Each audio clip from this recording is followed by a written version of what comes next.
all good.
high in the sky over Baltimore, Maryland, just like the Baltimore Vultures have been soaring high over the entirety of the SFL here in season 17.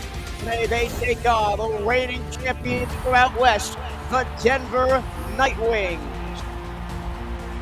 Live inside Vultures Field, it's time for Sunday action to continue here on the SFL Twitch channel. Alongside Tyler Falk on stats and Andy Hamilton to the booth with me. My name is Michael Trurillo. Andy, haven't called the game with you for a while. Great to be back up here with you and looking at these two aerial combatants going to throw down today. Great to be back with you. Yes, the Nightwings and the Vultures going to fly high, soar high, and Baltimore, as you said, riding that 6-game win streak, is going to come in and try and do the same and win their 7th game of the season. But for Denver, their key to the game, Michael, is going to be to keep this thing close. They are 2-2 this season in one-score games. They beat Arizona and Jacksonville, both very respectable franchises in their own rights, and they could get the upset here in Baltimore if they are able to keep these games close. Vultures in the road, white, black pants. It's all black for the Vultures at home. And we'll get started in just a moment. Baltimore is trying to keep pace with Queen City atop that North Division, and they will receive the ball first. Kicker Matt Fennick for the Denver Nightwings in his 3rd season of the league, first with Denver, has the ball on the tee. He addresses the football with his right foot, and it is game on in Baltimore. Ball taken out to the 20, right side, running backwards is Giovanni Bolt. 8 seasons in the league for Bolt, 7 in Baltimore, and the Vultures will start at their own 24-yard line. Here's the Baltimore offense. Jack Wigmore is at quarterback, Jimmy Hazard, the running back, T-Roy Gaines at fullback, Ivory Irvin, Daley Holder, and Mac Chima, the wide receivers. Lloyd Graham Jr. is at tight end.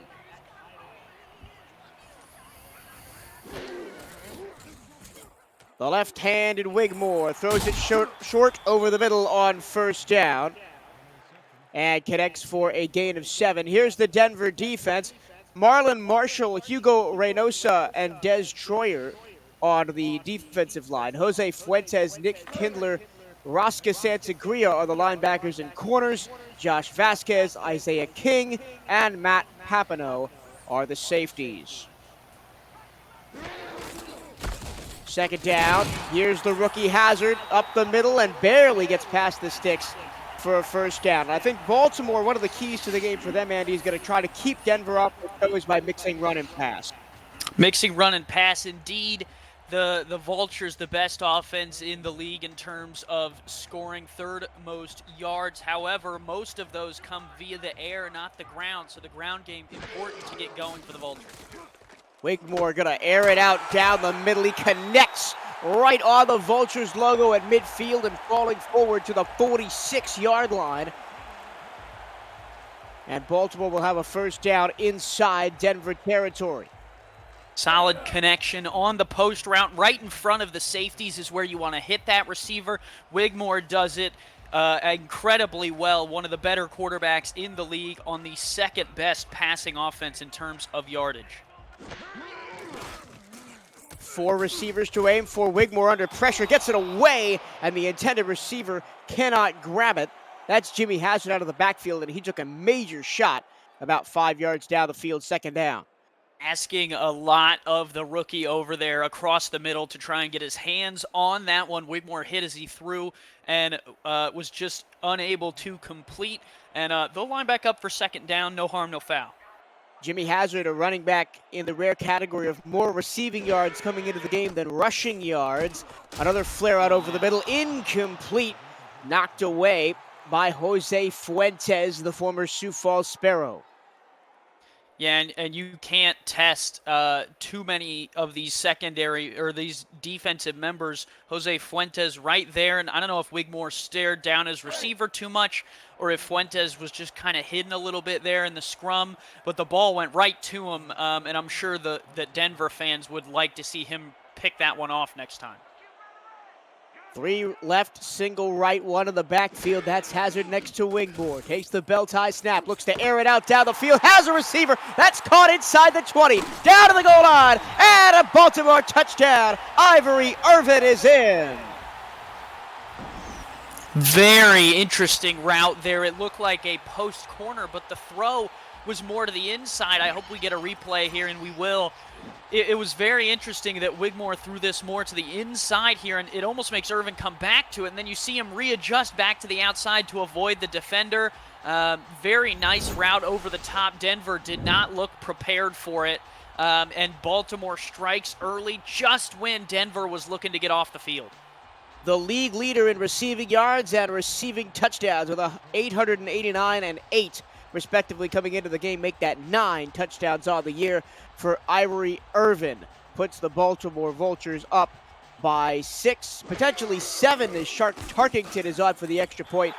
He puts it up and good. Andy, before the game, you and I were talking, and you said that one of the things that Denver has to do is keep this close. Can't let Baltimore run away with it, and that's not the best start for the Denver defense.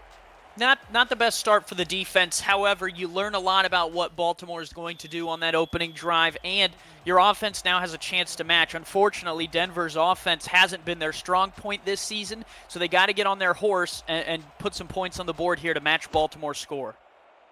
Offense for Denver averaging 21 points per game. That makes them 19th best in the SFL this season. Riley Quintero brings the ball out to the 23-yard line. That's where Denver will go to work. A pair of rookies in the backfield, Eric Price and Bailey O'Shaughnessy, quarterback and running back. Ari Mills, the fullback.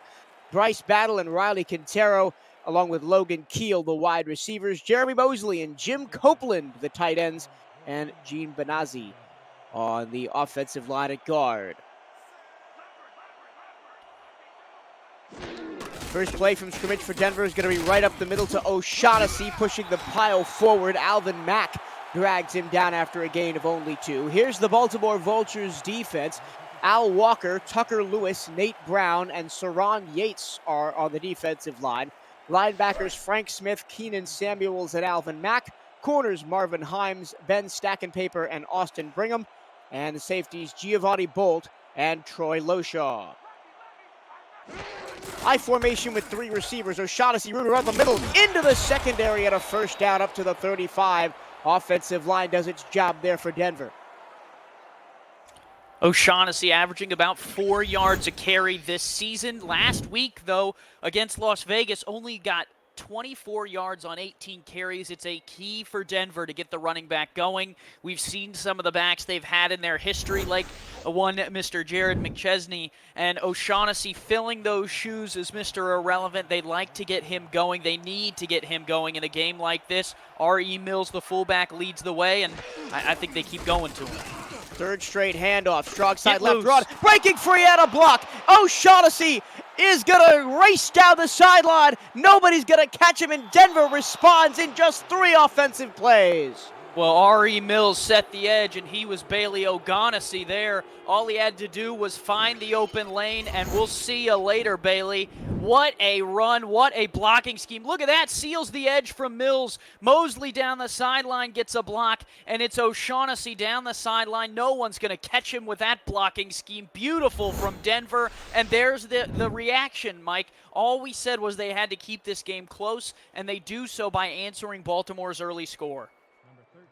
We got 3 minutes into the game before we got a bad punt from Andy Hamilton. That's got to be some sort of record. I don't know if it was bad. I'm going to stand behind that one. O'Shaughnessy's pretty good. Denver an extra point away from tying the game. Matt Fennick on to attempt it. See, Bailey likes it in the chat. That's what counts, yeah, right? Well, hey, you know, if the player likes it, we'll go with it. Bailey O'Shaughnessy, a 77-yard drive, a 65-yard touchdown run. And Denver ties this thing up. Could we be in for a shootout here today? Previous meetings between the Vultures and the Nightwings have gone that way, including a playoff matchup in Season 15 that ended 44-34 Baltimore. These teams have had some shootouts in their day, so, I mean, the scores may not represent it, Mike, but they've gone to battle. 8 minutes left in the first quarter. Both teams with a long touchdown drive. Penalty on the return as Giovanni Bolt takes it out past the 25. We will check the flag. So dangerous every time he touches the ball. He gets spinning like that, and you never know.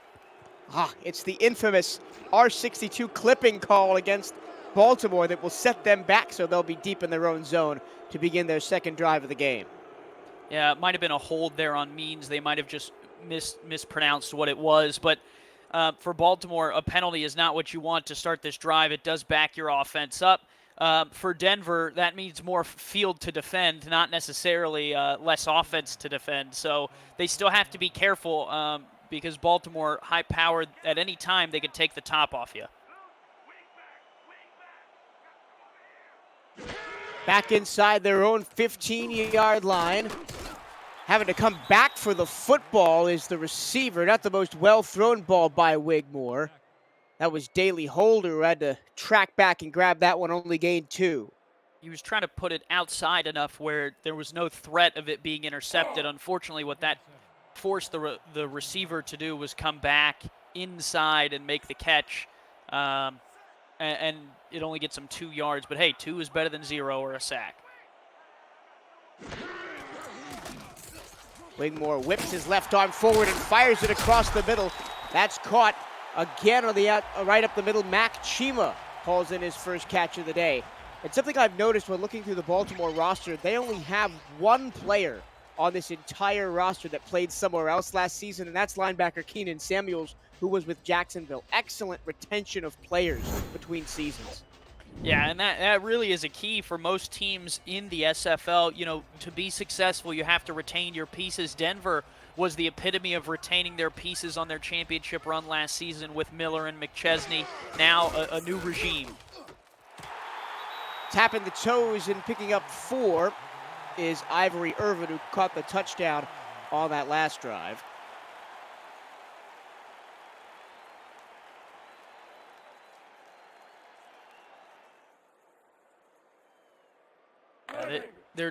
Baltimore's offense just lulls you to sleep, Michael. They're very short, big bomb down the field. Short, big bomb down the field. Denver has to stay awake on defense and always be prepared for the deep shot. And we saw that in the first drive as well. Another short pass over the middle on a crossing pattern. Caught right to midfield. And there is Daley Holder. If you're new to the SFL, the Simulation Football League combines traditional sports, esports, and a role-playing game into one. Team strategies are being executed in real time by our simulations as real-life players compete on the virtual gridiron. For more information about the SFL, visit our website at www.simulationfl.net. Wigmore time in the pocket, another laser beam down the field. This time in double coverage, it's hauled in by Chima.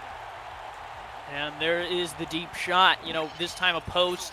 They ran a corner on the last drive, and it's Wigmore with time in the pocket, and he's just able to find the open receiver right before Papanow, the safety, can come down and make a play on it. It's a beautiful throw, and Denver, you know, there's sometimes nothing you can do about some of these routes and throws other than be in the right position to make the tackle afterwards. But, you know, try your best to defend. All it takes is one bad throw. Wigmore again, down the middle again, right on time again, inside the 15. And what I love about Wigmore is how easily it looks for him to throw those darts across the middle. Yeah, very clinical with some of these throws, able to find the receivers right in stride and give them a chance to get some yards after the grab. They're going to go 4 wide again here. They've just been picking the Denver secondary apart on this drive, but look out, here comes the safety blitz, and down goes Wigmore. First sack of the game for Denver.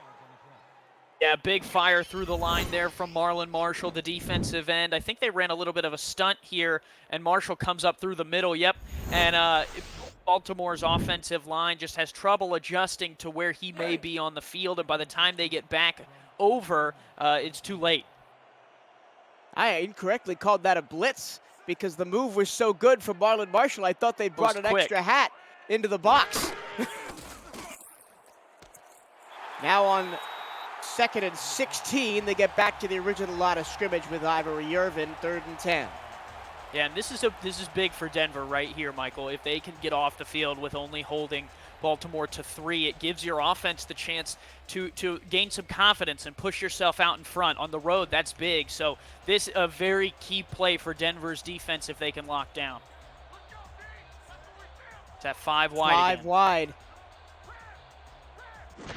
No running backs to be seen. It's a high snap for Wigmore. He's going to go to the back of the end zone, and it's picked off in the back corner of the end zone. Nick Kindler with the stuff, and Denver holds Baltimore to no points.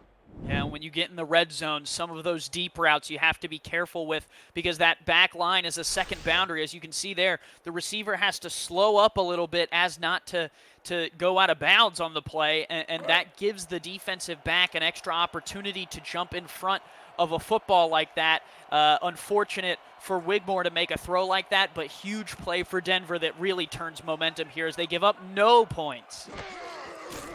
3rd interception on the season for Kindler. That gives him the team lead, 1 over Isaiah King. And Bailey O'Shaughnessy is trying to run this game, breaks a tackle after taking a swing pass and goes 12 yards down the field, 1st down. Yeah, very decent run after the catch from O'Shaughnessy, breaking 1 tackle there of Loshaw, not someone you see missing a lot of tackles. But back to the interception for Wigmore, just his 8th of the season. He was 2nd best in the league coming into this game with only 7 to 21 touchdowns, Michael, and an 8th interception, and now it gives Denver a little bit of hope. And before that interception, Wigmore was 7 for 7 on that drive. Going deep this time is Eric Price, and that one's deflected away. Price trying to show off the arm as well and hit Logan Keel deep, the former San Antonio Vaquero. I wonder if it shows it after the deflection from Brigham, which is beautiful, right? He rises up really high. It doinks Keel in the head there. And if you're Logan Keel, you got to be going, man, why didn't I just turn around and catch that right here? Oh, it's just off frame. Just off frame, but it was hilarious. It doinked right off the back of his helmet, and if he would have turned and caught it, he would have been gone. There was no one because Brigham was on the ground, the last line of defense, and for Baltimore, they're counting their lucky stars that Brigham was able to get up and make a play on the football. And he put his hands up, Logan Keel, like he was expecting the ball to be where it was intended. Another deep shot from Eric Price. A beautiful dart down the numbers. At a 1st down, there's Jeremy Mosley, the tight end. No, excuse me, that's Bryce Battle, the wide receiver. Yeah, two bump against a gun straight 50XA post look is difficult, right? Because when you have the receiving threats that Denver does, you're really spreading this secondary thin, and 2 bump is somewhat of a man-to-man situation, so all you need is one of those 3 deep routes to kind of break open. One does there on the post, and it's yards for Denver. Play action. Price just a little underneath to the sideline, and getting out of bounds after a gain of 5 is Logan Keel. So this is shaping up to be the battle of the spread offenses today. Yeah, they're spreading them out, but again, it was O'Shaughnessy for Denver that supplied him in the blocking scheme from R.E. Mills and Jeremy Mosley that supplied the spark early. So Denver hasn't ran much on this drive. I'd like to see them go back to it a little bit. Well, they've got split backs behind Price, and O'Shaughnessy gets buried back at the line of scrimmage, maybe lost a yard. Well, Look out, there's Nate Brown coming right through the middle. Yeah, just like I said, Torillo, I'd like to see them abandon the run completely. I mean, yeah, Nate Brown, I don't know if T-Pat and TJ were showing him run schemes on the sidelines, but Baltimore was ready for that. Now here's that 2 bump look again. On 3rd and 6, pitch over the middle, tipped and intercepted. Baltimore takes the ball right back, and an emptied possession each way, ending in an interception. Marvin Himes, the recipient of that deflection. I think he was looking for He was looking for Bryce Battle there. I thought, usually in a two-bump situation like that, the tight end is the one you'll want to target there. Jeremy Mosley across the middle, because a linebacker on a tight end is usually a win for the tight end. Tries to fit it into Battle. There's a lot of bodies there on those all slants plays. Tipped up, picked off, and we're going back the other way for Baltimore. So after all offense on the opening two possessions, it's been the defenses that have won the day. Nice one-handed catch and the ability to turn up field from Daley Holder. He'll pick up 9 on first down. And that's one thing Baltimore does very well, in addition to some of their deep throws, is some of those out routes on early downs to pick up 8, 9 yards and make the second down plays a lot more manageable. It's a Baltimore special, and you have to be prepared for it on the defensive side. Will we see Hazard here? We will in an I formation. Gets a block and powers forward for a first down out to the 44-yard line. I mentioned right at the beginning of the game that Hazard, coming into tonight, has more receiving yards than rushing yards, 193 to 191. But he does have 2 touchdowns on the ground and 1 through the air. Yeah, only 2 touches tonight, but 5 yards a tote for Hazard, no catches. I think they'll get him involved eventually in the passing game, but it won't be here on 1st and 10 as they line up in a gun straight. Hazard on the sideline. Wigmore time to throw. Airs it out over the middle, and a beautiful catch by Daley Holder in stride down to the Denver 31-yard line. I think that was Mac Chiba, actually, but very similar looks from the two. It's just a post route, and Denver is kind of floating.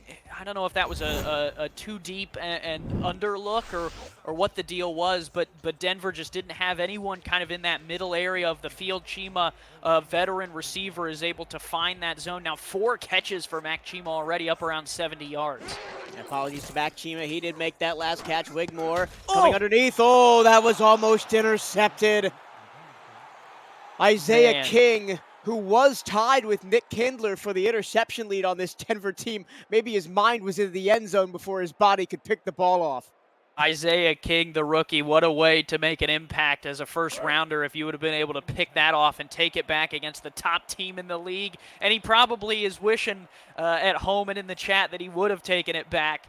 Really unfortunate, and second down for the Vultures. Offset eye. Here's T-Roy Gaines for the first time today. He'll get 2 right up the gut.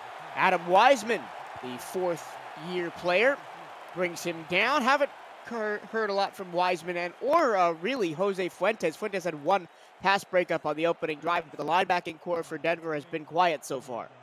Yeah, it's really been shots down the field and out routes. I mean, there's not much room to get him involved. This looks like a deep shot here. Low snap, corralled by Wigmore. Down the field, and once again a receiver is behind the defense. Daley Holder, touchdown Baltimore. It's very interesting, Michael. Baltimore isn't really hiding what they're doing. You spread them 5 wide, and they're going deep. And for some reason, Denver not prepared for it. They're playing some man coverage here. Well, it looks like man, and then they switch out of it, and the safety can't get back in time. Vasquez. And Denver is exploited there with the 5 wide. Baltimore has taken some deep shots. Some of them have worked, some of them haven't, but more often than not, Wigmore is able to find his target. He does there across the middle, and Denver gonna have to find an answer to that. Touchdown reception number 5 on the season for Daley Holder, and touchdown throw number 23 for Jack Wigmore as he continues to lead the entire SFL in that category. Yeah, his touchdown to interception ratio has been ridiculous. And Baltimore has put up big numbers in some of their early games that kind of have staggered those statistics. But the hype is all there, right? I mean, Wigmore's up over 200 yards already, and we're not even out of the first frame of play. And he's really only had 1 bad throw, which was that interception on the previous drive by Nick Kindler. And transparently, Michael, it's not necessarily a bad throw. It's an unfortunate play call on the wrong part of the field, right? Because, hold on. Look out. Yeah. Riley Quintero almost took that one back. Yeah, almost. The play call there in the red zone, I mean, the thing is, that is a 40, 50-yard play shot, right? If they call that on the 50-yard line, it's probably a touchdown. But calling it on the 20 means that the back line of the end zone forces the throw to come underneath. And so it wasn't necessarily a bad throw as much as a bad call. Well, we expected a shootout, and it's 14-7 before the first quarter is done. Pitch out to O'Shaughnessy. He will get 4, and it's under 30 seconds to go in the quarter. They don't have to run a play before the end of the first frame.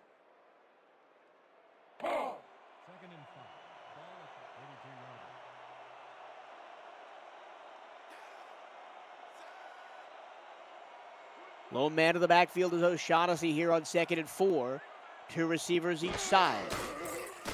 No step drop for Price. Tries to float it over the middle for Battle, and it's knocked away, 3rd down. Interesting there. I thought Denver had a little bit of the advantage. Baltimore playing a lot of press man in this game so far. A note to take if you are an interested party in terms of scouting, but Denver trying to take advantage of it, and we'll see how that plays out. More press man here. 3rd down and 6. This will be the last play of the first quarter. All 3 receivers spread out to the left-hand side. Price with the under center snap. Time to throw. Goes to the far side. Has a receiver out there. That's a 1st down. Jeremy Mosley turning upfield and moving the chains up close to the midfield stripe. And we will get one more play in the first quarter because he stepped out of bounds.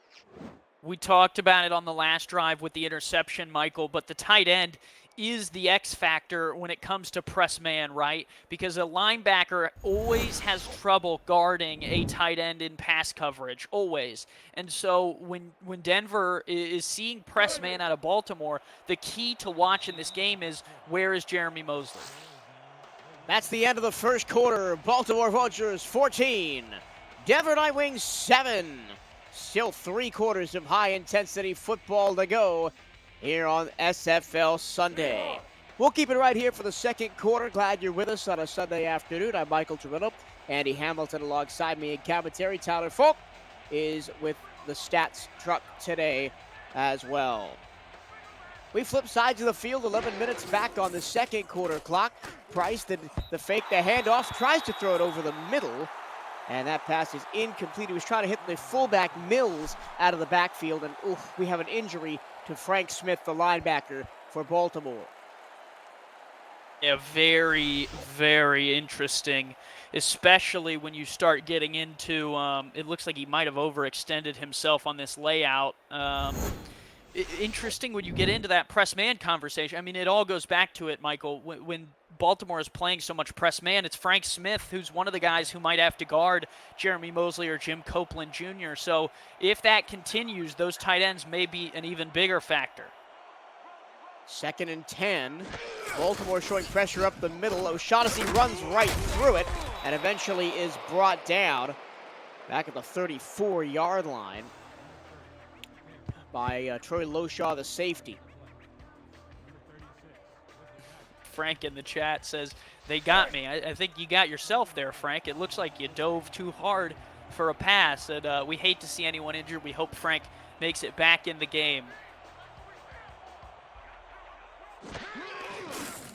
On 3rd and 4, O'Shaughnessy space, time, a spin move for a 1st down, charging up past the 45 to the 43. And back to the play where, unfortunately, Frank Smith got injured, but I see that play called a lot where you try to hit the fullback over the middle on a slant, and it almost never works out. Is that a secondary route on that play?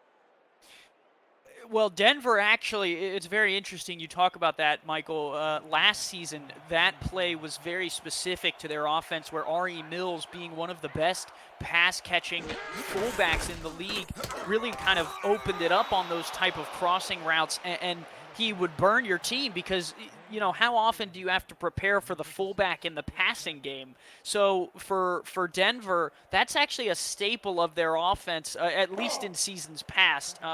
This season, I don't know if they've ran it as much. I haven't watched as much Denver film since they're not technically an opponent of mine this season yet. But very interesting that you talk about that because the fullback has been a staple for them.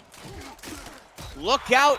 Eric Price goes down as the offensive line collapses in on itself.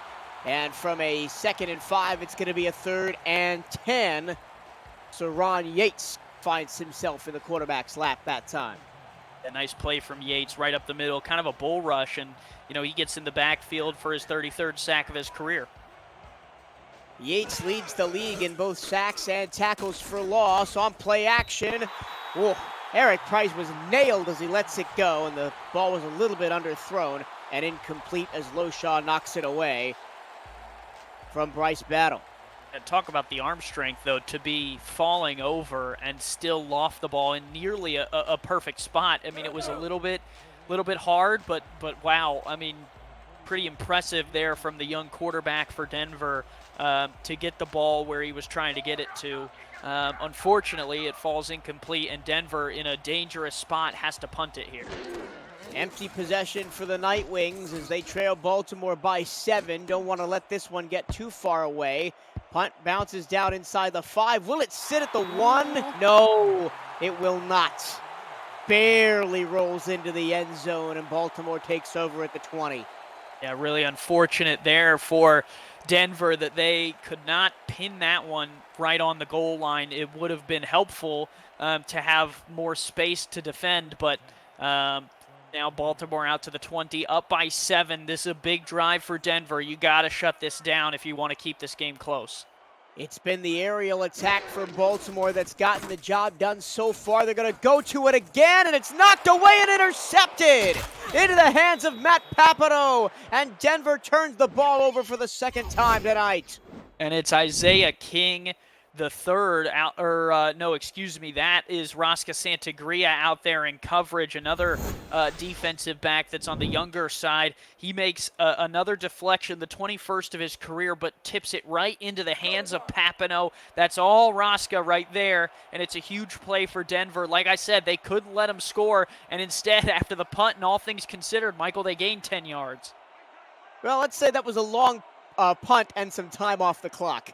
Yeah. For Denver. Handoff, O'Shaughnessy. O'Shaughnessy running with some venom down inside the red zone to the 18-yard line. And he's really been the X factor of the game. Look at those yards per carry. They haven't given him the ball a lot, but when they do, he makes the most of it. 7 attempts, nearing 100 yards today. And Troy Loshaw, the one guy who brings him down, because if he didn't, he was O'Shaughnessy again. He was O'Shaughnessy on that 65-yard touchdown run in the first quarter that tied the game at 7, and now he's got Denver set up in the red zone. 3 receivers right, single left. Only 3 down linemen for Baltimore. They only rush 3 on play action. Plenty of time for Eric Price, but he's just going to dump it short to O'Shaughnessy as nothing was open downfield. Yeah, Baltimore covered that play action well, and he needed to have O'Shaughnessy trickle out of the backfield in order to have anyone who could make a play. So 4 yards on that first down, you'll take that. Bunch left. First time we've seen this formation out of Denver today. Price hit as he throws, and the ball goes straight up into the air and down onto the turf. Nate Brown again in the backfield, and it's 3rd down. Yeah, longish developing routes there for Denver and a short drop combined with giving Baltimore's 2-bump a chance to make some of the plays as the defensive tackle up the middle really forced the hand of Eric Price. Baltimore looking to hold Denver for 3 after giving up their 2nd interception of the game. Underneath it goes. An excellent defense to prevent Jeremy Mosley from turning up the sideline, and it will be 4th down at the 12. Yeah, playing the sticks, I don't think that formation and that play, had too many routes going past the line to gain. So for Denver, really unfortunate that you can't get 7. Sorry, I thought the offense might have been out there. can't get 7 on this drive. You'll take 3 though, as it cuts it to a 4-point lead. As we saw yesterday in the Lone Star and Fort Worth game, no field goal is a gimme, but Matt Fennick puts that one up and through, and Denver does indeed cut the lead to 4. We've still got a fantastic game in our hands here halfway through the second quarter. Yeah, and what did we say, Mike? The Denver defense really has to be the standout here for Baltimore. They don't need to stop them every time. They just have to slow them down, and they've done that. 2 interceptions today so far has definitely slowed Baltimore's offensive roll down a little bit, and that's just enough to keep Denver in this battle. From the goal line, here's Giovanni Bolt, the dangerous returner. Spins out of one tackle but can't get away from the wave of white jerseys that bring him down at the 27. Visit the SFL League website at simulationfl.net for info on how to create a player to join our community, the league, and the teams that play in it. A comprehensive history of the SFL, its over 1,500 games, and thousands of players who have hit the virtual field. The Simulation Football League, 17 seasons strong. And one of the favorites for the season 17 championship, the Baltimore Vultures, holding a slim 4-point lead right now. A short pass over the middle, and that'll go for 4 yards.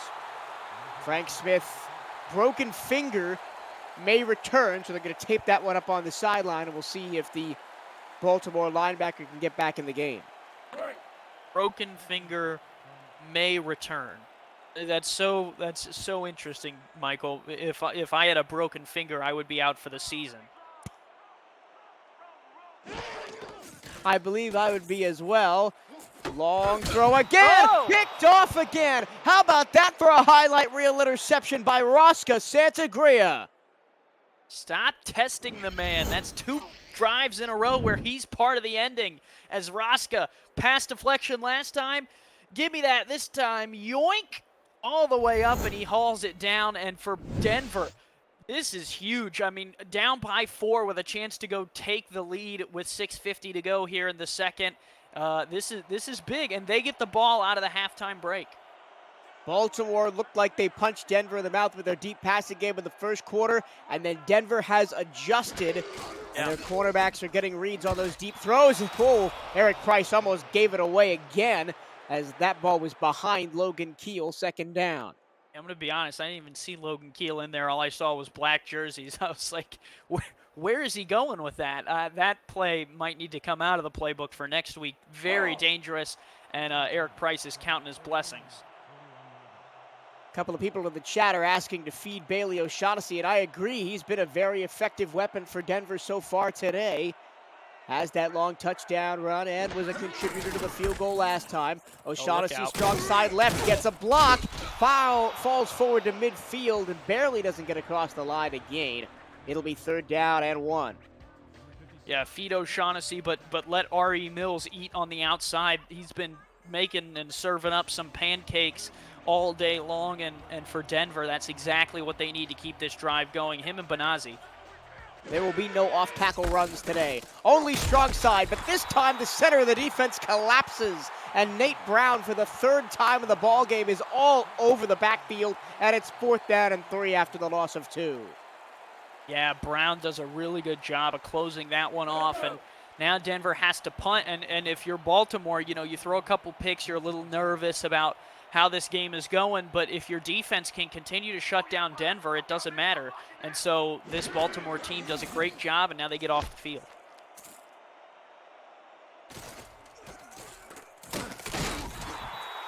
First punt of the game for either team. And Matty Wiseman gets it away, returned by Bolt up to the 24.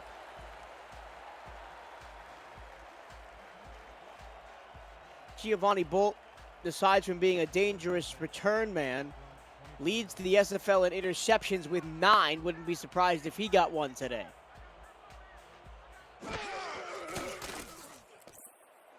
Floated to the far sideline, incomplete. And it looks like Jack Wigmore, after a very good start, is a little bit rattled in the pocket right now after throwing 3 interceptions in the first half. Yeah, I would be too, considering how few he's thrown this season. Was coming into the game with 7, has almost doubled that already, or almost, added another 4 here today. He's already up to 3 here in the first half, so I would be anxious and a little nervous about every throw too from there on.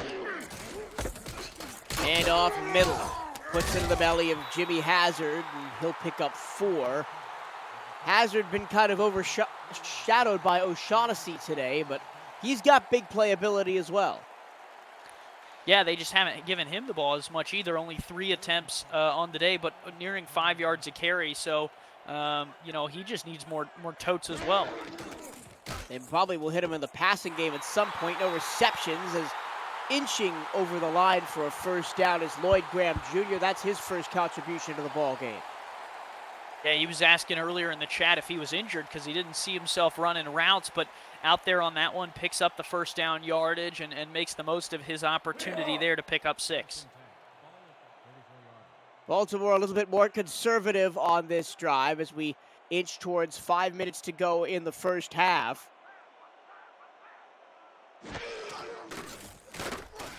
This time they're going to go deep, and it's going to be picked again. Everybody on the secondary getting an interception. That's Nick Kindler's 2nd of the ball game.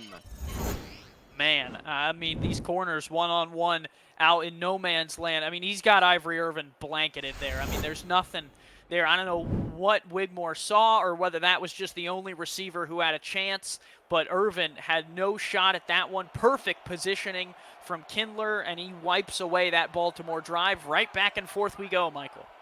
Wigmore, like Oprah, giving out interceptions to everybody on the Denver secondary. Play action, Price middle, trying to hit Mills, and Mills takes a huge hit and can't hang on to the football. And there's that play we were talking about earlier, Michael, where Mills squeaks out of a 4 wide into the little bit of a crossing pattern there, and you have to be prepared for it, because if you're not, Ari Mills will 7 and 8 yard catch you to death. But Baltimore read that one well, shut it down, and forces Denver to line up again here.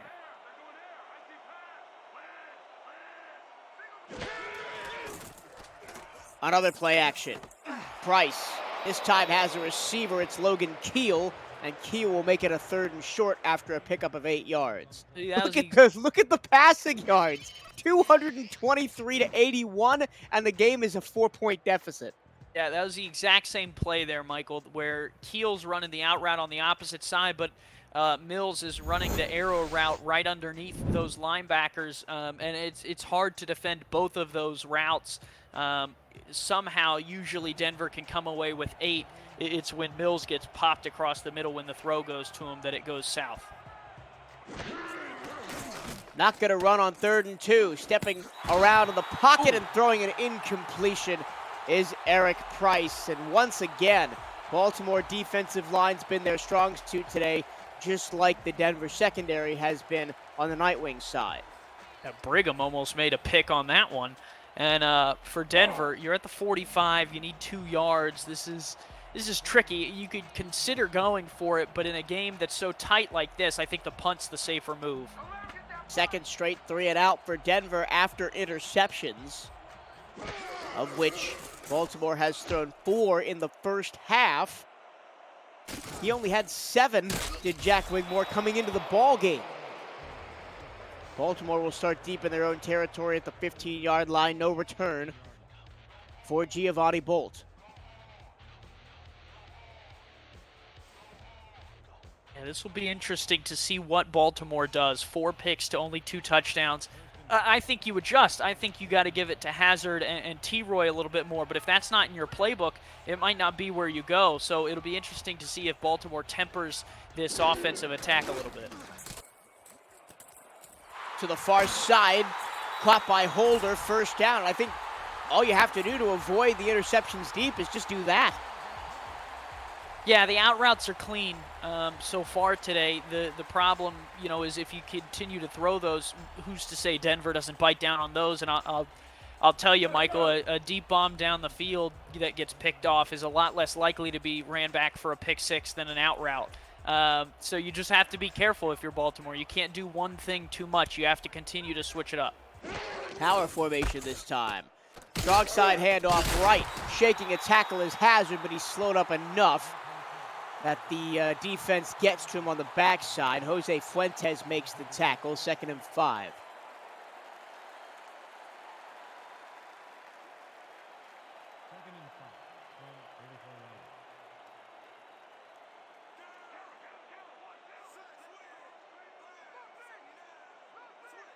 Just a single receiver this time. Short throw over the middle on 2nd down, only gains 3. And I'm waiting to see who the receiver was. It was Mac Chima. But at least that they're not throwing just deep randomly. Now they've thrown Wigmore's thrown a couple of interceptions. He's keeping the passing shorter on this drive. Yeah, and you need that to set up the deep ball, right? You need Denver to think you're going short. T-Roy gains fullback power right up the middle, 1st down. Yeah, you need some of these lower yardage plays to lull Denver into coming up into the box to try and defend it, and that's when you take your deep shot. So any moment now, although now Denver's going to play press man, this could get fun. Look at this press coverage from Denver. Time in the pocket, underneath, knocked away by Jose Fuentes, his 2nd deflection of the ball game. Yeah, and Fuentes unfazed there. He's seen that route in practice all week, I would assume, and sets him up for 2nd and 10. Clock stops, 2:45 to go in the 2nd.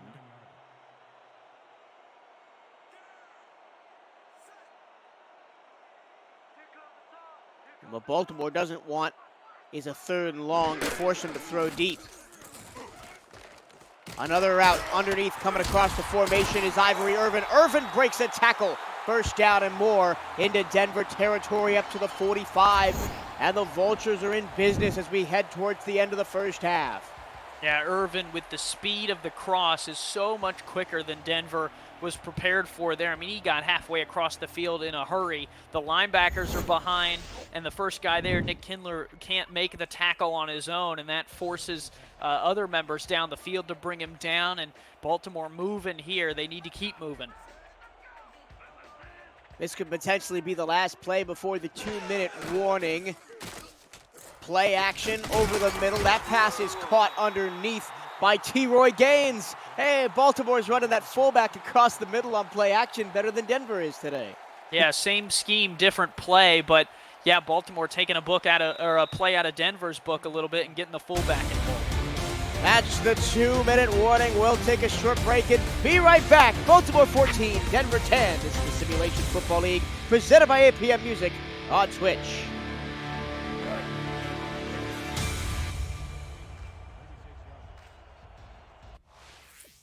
What's up, everyone? I'm Doug.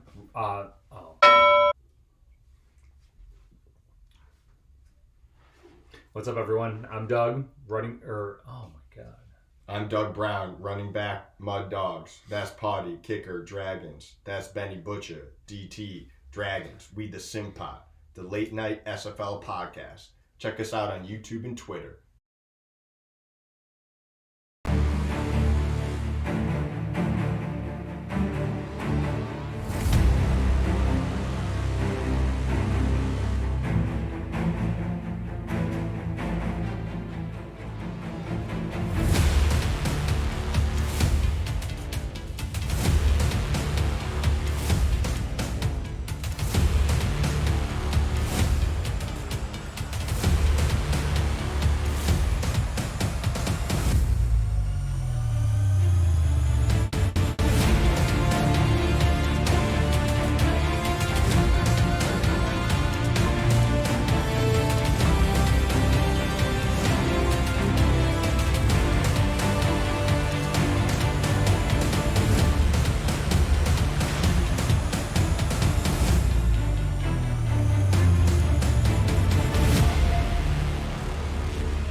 Back in Baltimore, Maryland, the Vultures and the Nightwings heading down towards the end of the 1st half. Baltimore with a 4-point lead, looking to extend it before the break, and another beautiful touch pass to the sideline to Mac Chima. moves the chains again. Yeah, if you keep those feet in bounds, you are in good shape.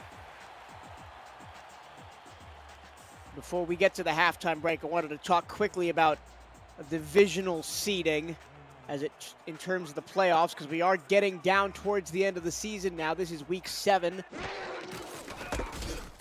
Handoff. Look out. Here goes the running back, Hazard. Hazard breaks a tackle and he's in for the Baltimore touchdown. Enough of your podcast topics. We want scoring, and Jimmy Hazard delivers. Huge run from Hazard. The one knock on him this season has been finding the end zone. 4.8 yards per carry coming into this game. Only 2 scores, though, gets into the end zone for the 3rd time this season. They need him to continue doing that this year if they are going to have that balanced attack. They have the air raid. They have the out routes. They have the quarterback. Do they have the rushing attack to match it and really force teams to see them as a 2-dimensional opponent? Hazard strikes, and Baltimore way out in front now. It will go on top by 11. That's an iffy snap and hold on the extra point, but it is up and good from Shark Tarkington, who really is all he's had to do today is kick extra points, and he's done that very well. Baltimore 21, Denver 10. Minute 50 to go first half. Denver going to get the ball back and try and drive down the field to make this one a close game once again.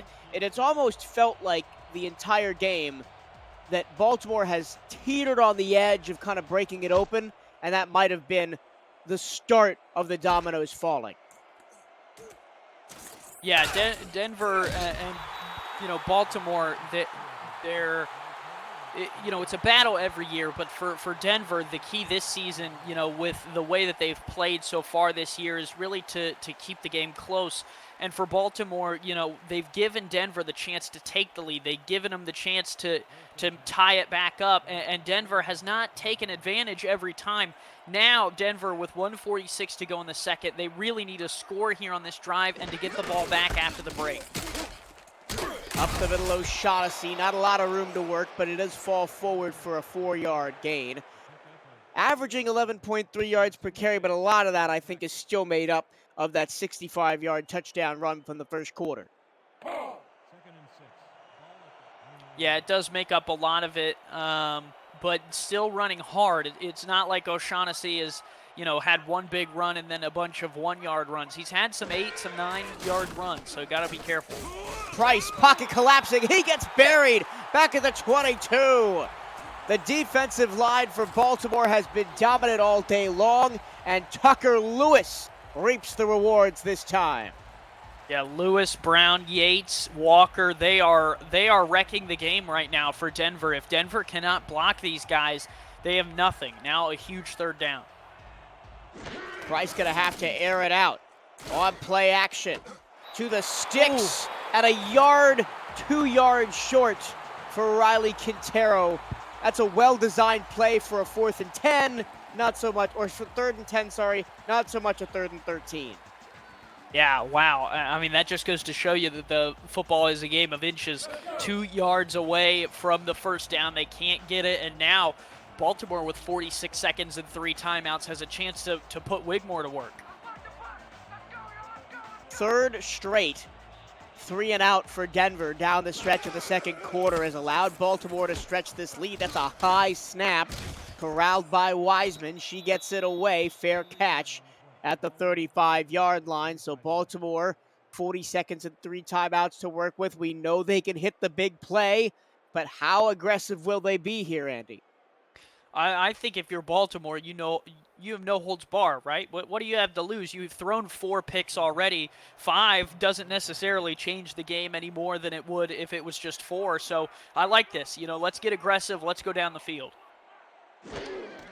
Wigmore alone in the backfield. He's got time to work, but he throws it short and right into the belly of the beast. Adam Wiseman looked surprised that the ball was thrown to him. 2nd down and 10. Yeah, Wiseman, one of the veterans of this defense, been here a long time, and if you're a Night Wings fan, you're hoping he picks that one off. That is really You know, Denver's best chance here in the second to hold things is to get an interception, but, you know, Baltimore lives to see 2nd and 10.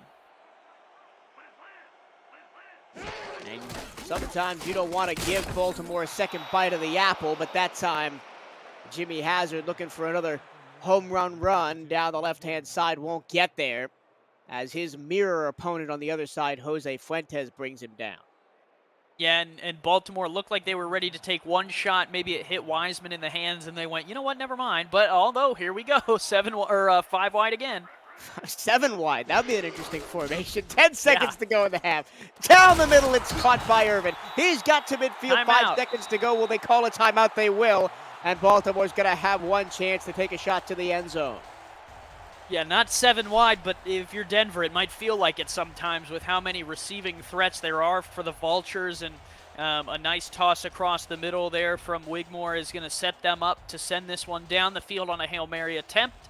And Baltimore, it's not like they don't have the weapons here, Michael, to haul it in when you kind of look down their roster. You got 6'4", Lloyd Graham 6'6". So you got some tall receiving threats. Let's see if Wigmore can identify one of them, or if Denver's defensive line can ring home. And the offensive line is going to have to get enough time for Baltimore's receivers to get all the way down. They bring extra pressure, and Wigmore's going to go down, and that'll end the first half. Baltimore leads at the break 21-10, but it could have been a very different score, as both teams missed a lot of opportunities to make the opponent pay. It's Vultures 21 at Night Wings 10 as we hit the break.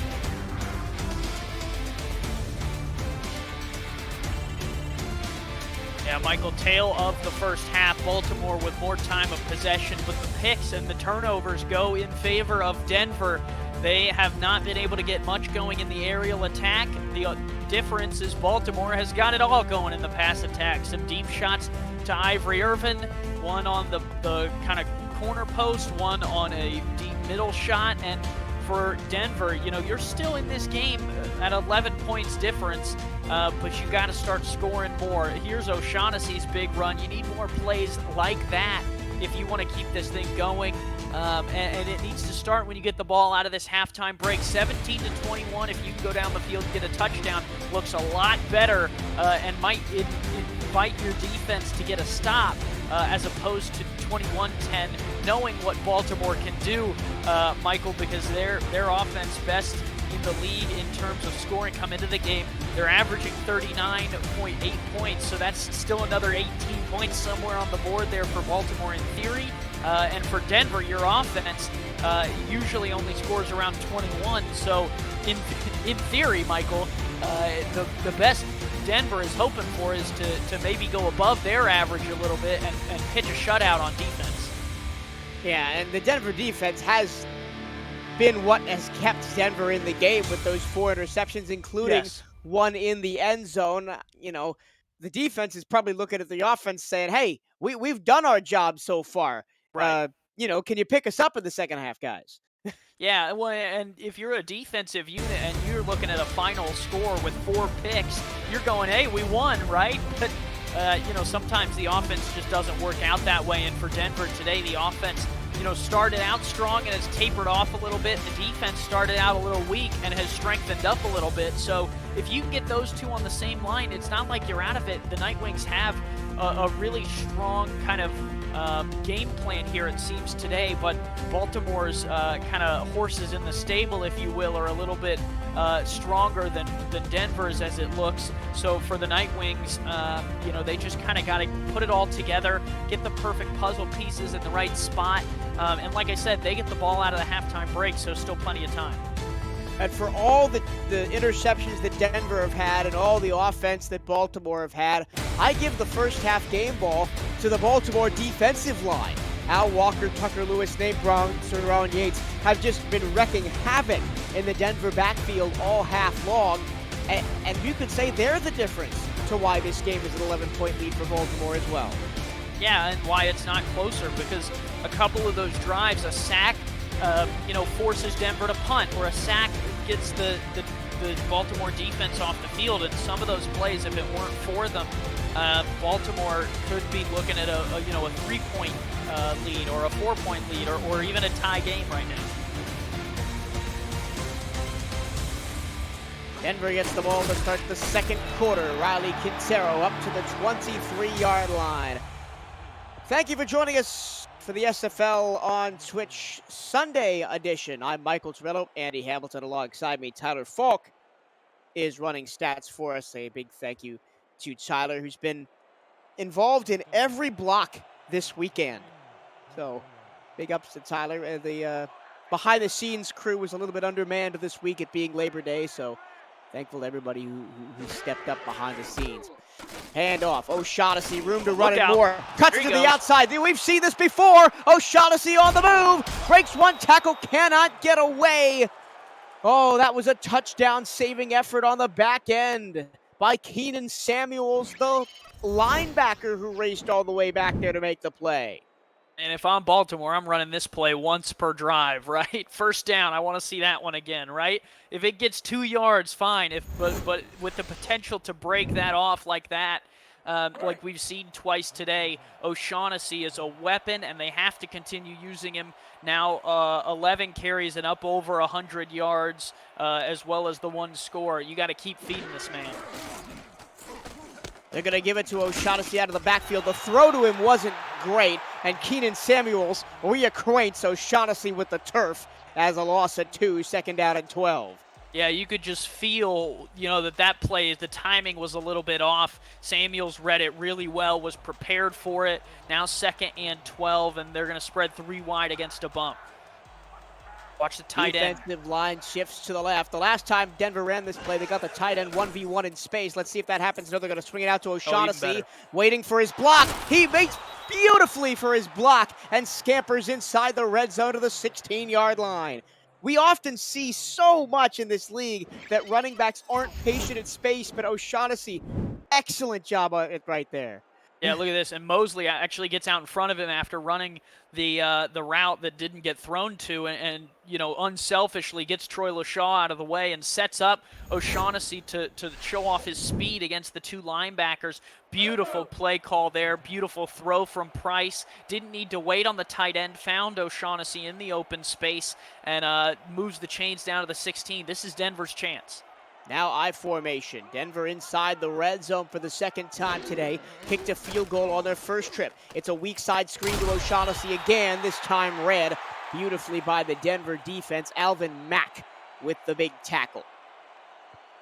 Yeah, you want to get him involved, but you don't want to make him the only weapon. O'Shaughnessy has touched the ball on every play so far this drive, I believe, Michael. And hey, you got other people on the field. Let's see what they can do too. Man coverage again. 4 wide. It's play action this time. Price, middle, caught at the 5, and into the end zone for the Denver touchdown. Riley Quintero, did they call him short? Unbelievable. Yeah. I thought for sure he was in. It was close. Let's take a second look here. Quintero, beautiful route right across the middle, wide open. LaShaw, I think the one saving grace for Baltimore is that ball is on the backside of Quintero's body. His left arm crossed the plane for sure, but the right arm that was holding the football was short. I think that's a good call. No challenge from Denver. Now they're set Bottom up inside That's the where 1. they're going, Mike. You think they're going to go weak side? I'm inclined to agree with you. O'Shaughnessy on the pitch. Bailey O'Shaughnessy has his 2nd touchdown of the ball game, this time of the receiving variety, and Denver cuts into the lead. Yeah, great drive from Denver, right? They go with some run plays. They go with some screens out to O'Shaughnessy. They hit Quintero across the middle and then back out to O'Shaughnessy for the scoring play. That was the drive that Denver fans have wanted to see, on each interception that they've had the opportunity to get cut into the lead. Beautiful drive from Denver, and it should inspire their defense a little bit to stand up to this Baltimore offense again. That seemed to me like a scripted drive. They were in the locker room. They said, this is what we're going to do on the first drive, and they went out and executed it, and now it's a 4-point game once again. Yeah, they might have had 5 or 6 other plays on the script because I don't think you can prepare for O'Shaughnessy going 40 yards plus on the opening, couple plays. But Yeah, I think they prepared a lot of those plays in the locker room with stuff that they saw working in the first half, and they went down and scored. That drive was the Bailey O'Shaughnessy show, and he caps it off with a receiving touchdown, his second of the season. So 2 touchdowns today for O'Shaughnessy, has now doubled his total for the season. He had 2 coming into the game. He's now got 4. And that's a stat that kind of shocks me a little bit with how productive he's looked today, that defenses around the league have shut O'Shaughnessy down for the most part. Yeah. Sorry, Mike. Handoff, Hazard, nowhere to go. The Denver defense coming up big there. Marlon Marshall with the TFL. Yeah, teams have had trouble shutting down Baltimore, but Denver has the pieces. They have the smarts and the brains with Adam Wiseman and the staff to do so. And today they forced Baltimore into a lot of turnovers. And if they can stop them here, this game should be on upset alert, in my opinion.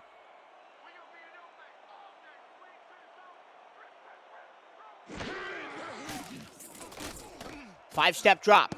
Deep strike, and an excellent job on the back end by Rosca Santagria. 3rd down. Yeah, you got to be careful testing those defensive backs. They've become up big today. That one was a super deep ball. Santagria just has time to get one hand to it, not 2. But, I mean, look, one-on-one, Santagria is in perfect coverage on Chima. I mean, there's nothing you can do there. Wigmore lets it fly, but, this Denver secondary has really came to play. And that's where Wigmore got in trouble in the first half and threw those 4 interceptions. 3 of them were on deep strikes like that.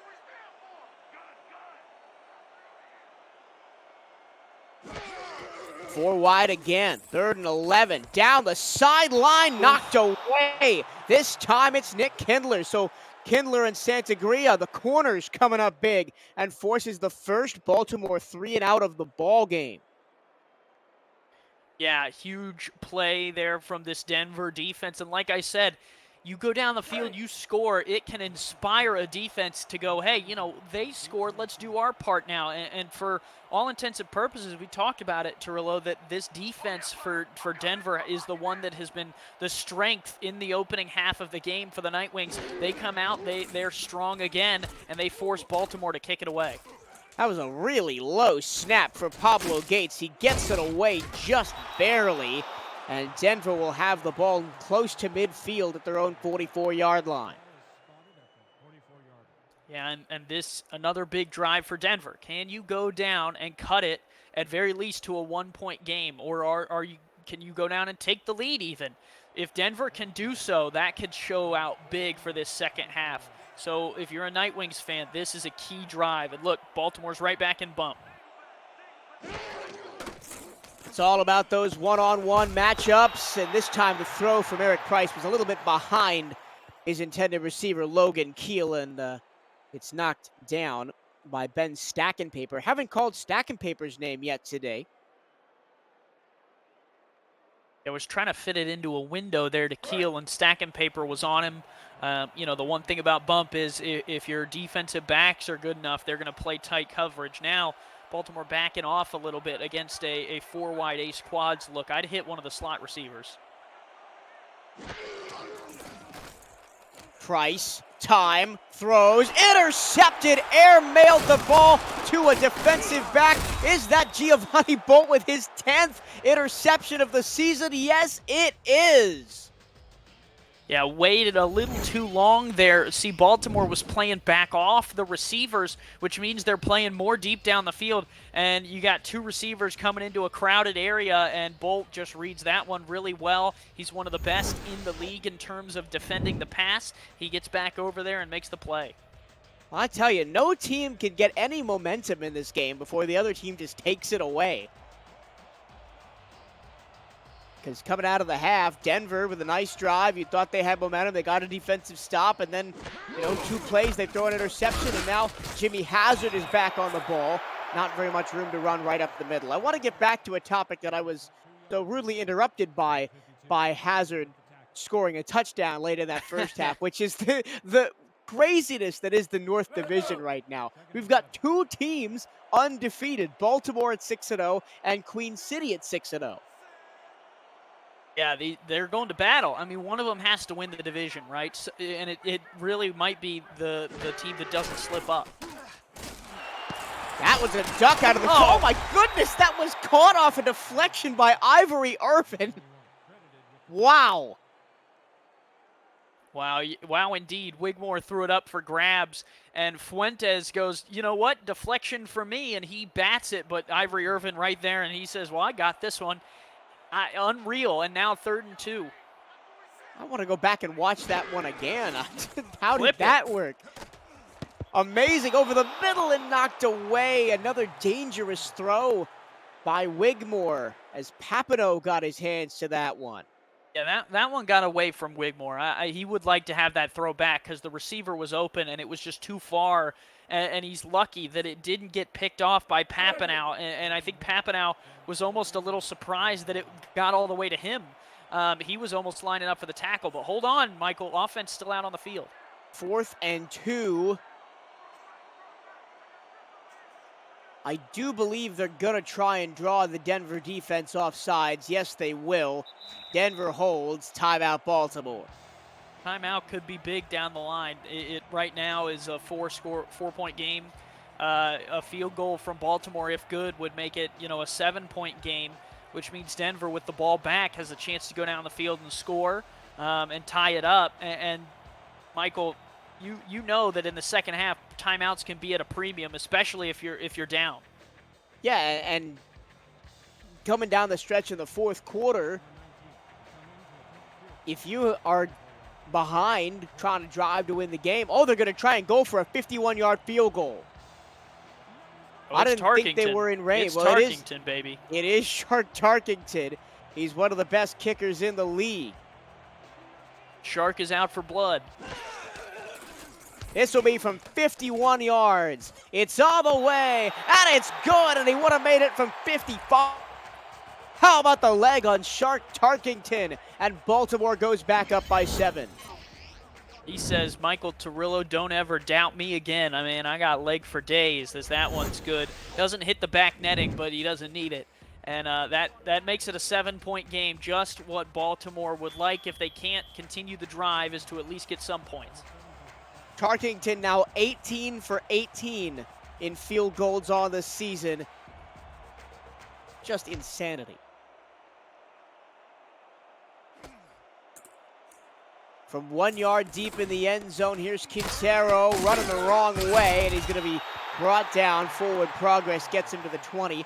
So Denver is right back where they were at halftime, down by 7. Yeah, but with the football, they're in good shape. I think they were down by 10 at the break. So, you've cut into this lead a little bit. Your defense is playing solid, and if you're Eric Price, just take care of the football here.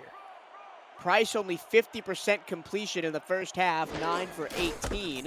He hands it off to O'Shaughnessy, who's been the workhorse today. Only 3 yards up the middle that time.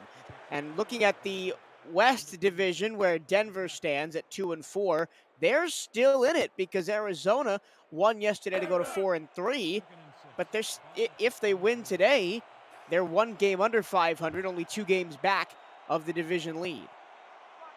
Yeah, Arizona taking a little bit of a fall, and it's to Denver's benefit. Price, middle, almost picked off. And that one might have been gone back for 6. You got to be careful with some of those crossing routes, not to airmail it too much. You got to look off the receiver you want and look the safety over somewhere else. Didn't do that.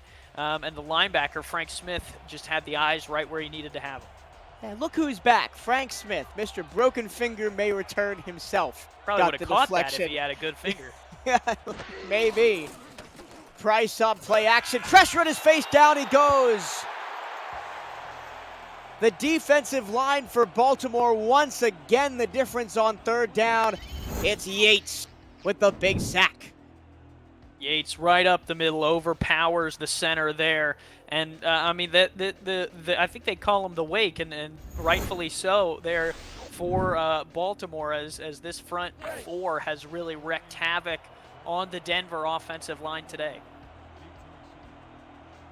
And this is going to be very good field position for Baltimore as Maddie Wiseman is going to punt from just outside of her own goal line. The snap is good, no pressure on the punt, but it is going to be fielded right at the midfield stripe by Bolts. Not much on the return, but still starting in plus territory for Baltimore. And that sack makes it 1st and 10 from the 46. Michael, they need about 10 yards in order to attempt a field goal. So if you're Denver, you're really backed up here in not a good spot. Your defense needs some big plays. I'd love to see more Jimmy Hazard in this second half for Baltimore, especially starting inside enemy territory.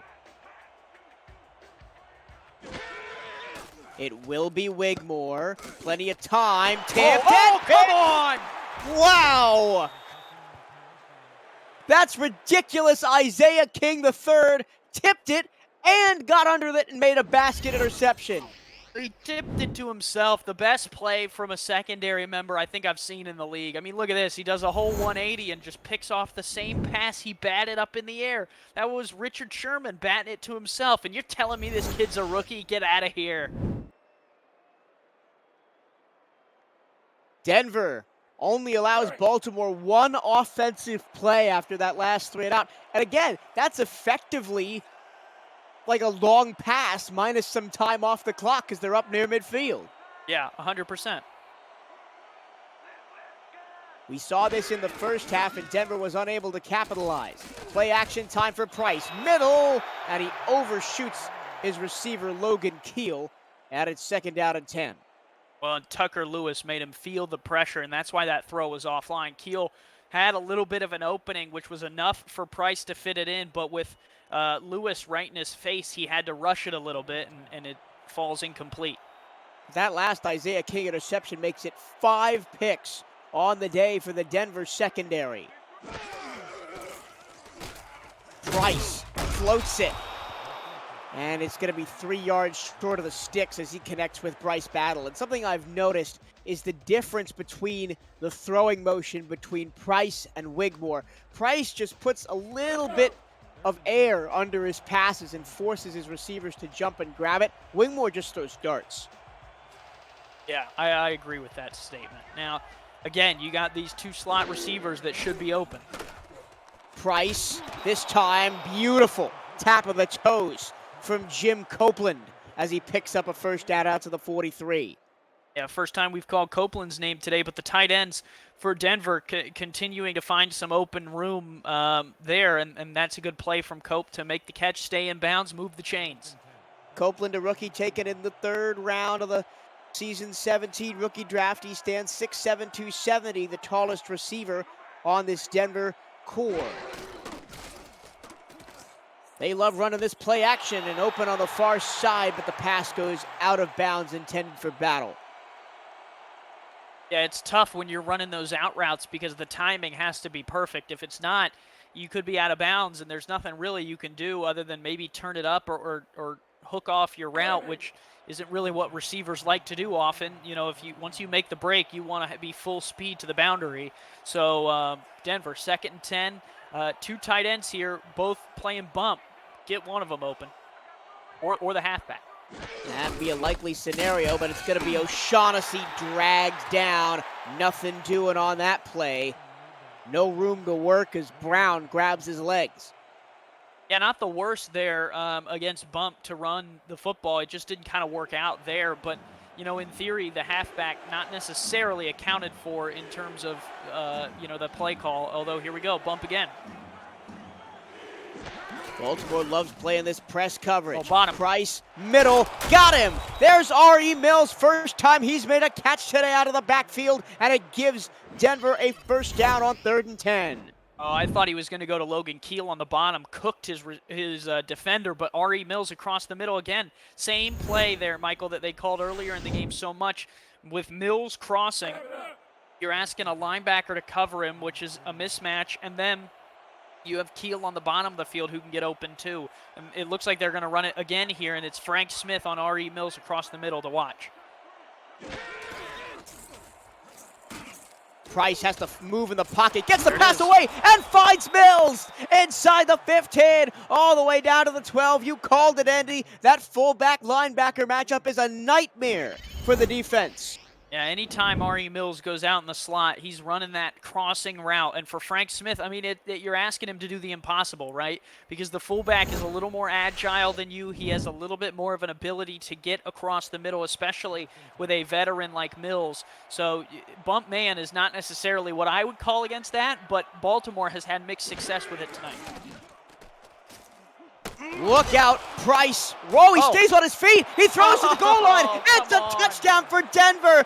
Eric Price with some wizardry in the backfield, and Bryce Battle is the beneficiary as Denver is an extra point away from tying this one up.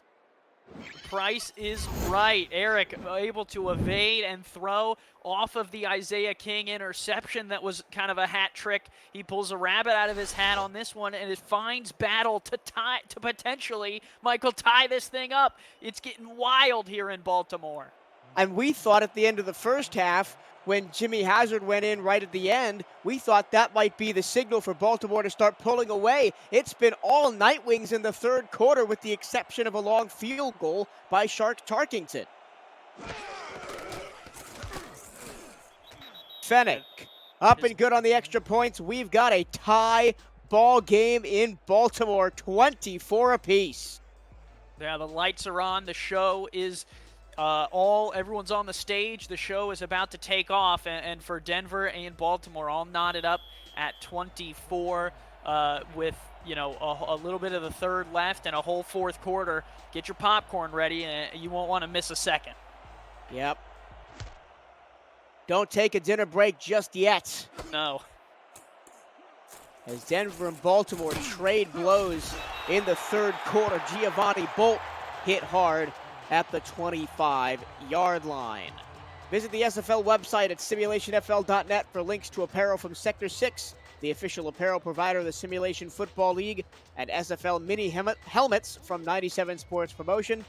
Sector 6 features replica team jerseys and completely customized jackets, flags, t-shirts, and more.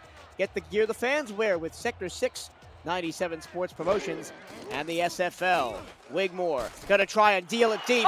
This time he's got Chima behind the defense down the sideline. Will he be stopped? No, he will not. One play, 80 yards, and a touchdown for the Vultures. Wigmore, he's thrown 5 picks today, and he goes, I don't care, I'm throwing the ball, I'm a gunslinger, baby. And Chima says, I got you. And they are in the pay dirt. Tie game no more. These teams go back and forth, and Michael, how do you not love this league? One play, 75 yards on just a go route down the right-hand sideline for Mac Chima. All gas, no brakes, baby.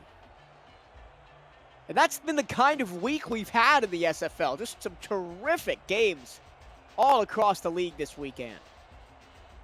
And T-Pat says it best in the chat. Throw ourselves out of the game, throw ourselves right back in it. And they do so right there. They live and die by the deep ball, and Wigmore today has tossed 3 touchdowns to 5 picks. So far, it's working out okay for him. And we're not done yet. We've got 2 games coming up later. Andy, you're hopping in the old teleportation machine to call Jacksonville and Tulsa with Tyler Falk at 5 p.m. Eastern. And at 5:30, it's Queen City and Carolina with Troy Gaines and Nate Hall. Those are on FTF and Twitch, respectively. Quintero trying to pick his way through traffic, can only get to the 23-yard line. But what kind of message does this send to Queen City tonight as they go up against Carolina? They are a heavy favorite, but if Baltimore could have trouble with Denver, well, who knows what's going to happen tonight? Yeah, it's an open slate, but I mean, Denver, there's a lot of time left, but they have shown that they have the pieces. Can they put them all in the right shape to get this thing back to a tie game? We're still in the third quarter. Oh, it's picked off! Look out! I didn't even see that. Ben Stackenpaper took the ball right out of the hands of the receiver across the middle. I didn't even see him in the game, and he picked it off. Let's see here, a little bit of a bump there Oh, and it's just it's thrown a little too short there for Logan Keel. Stacking Paper breaks off his route that he's covering someone else on and makes the play, and a huge turn of events here as Baltimore in field goal range already. Denver needs a turnover or to hold them to 3 here. This could be the huge tipping point that Baltimore needs in the second half. Wigmore, middle, caught and close to a first down for Holder at the 18-yard line. You said it, they definitely need to hold him to at least 3, if not nothing. Denver has been down 10 once in this game. They came back to eventually tie it up. But now, in the blink of an eye, they're in danger of being down 10 or more again. Free play for Baltimore. He's going to the end zone. Touchdown, Vultures. Jack Wigmore with a dart to Lloyd Graham Jr. That's only his second catch of the ball game, and he's into the end zone for the score. Man, it's crazy, Mike. The chat, every time they say, "Where's Lloyd Graham Jr.?" he shows up big. His out route earlier to keep the drive alive right after they were talking about him. And they're asking, where is LGJ? Well, he's right there. He's mossing 4 Denver Nightwings for the touchdown. It's a huge play to put Baltimore out in front. And Baltimore has blown this one open. All off the pick from Stacking Paper. You love, as a defensive back, nothing makes you more happy and warms your heart more than your interception going on the scoreboard as your offense can convert. Tarkington blocked. It was a bad snap. And Adam Jefferson, who is the holder, couldn't corral it. And by the time Tarkington got the kick away, it was a big block. Intriguing, because that sets it at 13, not 14, which means that for Denver, a 2 touchdown and extra points would put them in the lead, not tying, in the lead. That sets up for a very interesting finish. Quintero, nowhere. On the return out to the 25-yard line.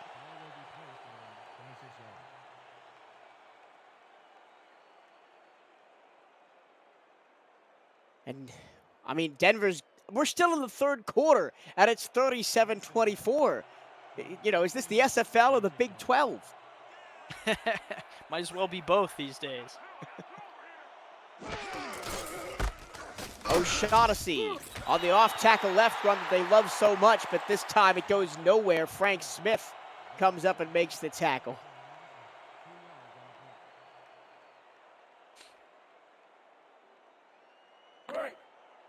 But in the span of about 2 minutes, Denver went from the emotional high of coming back to tie the game to finding themselves down 14.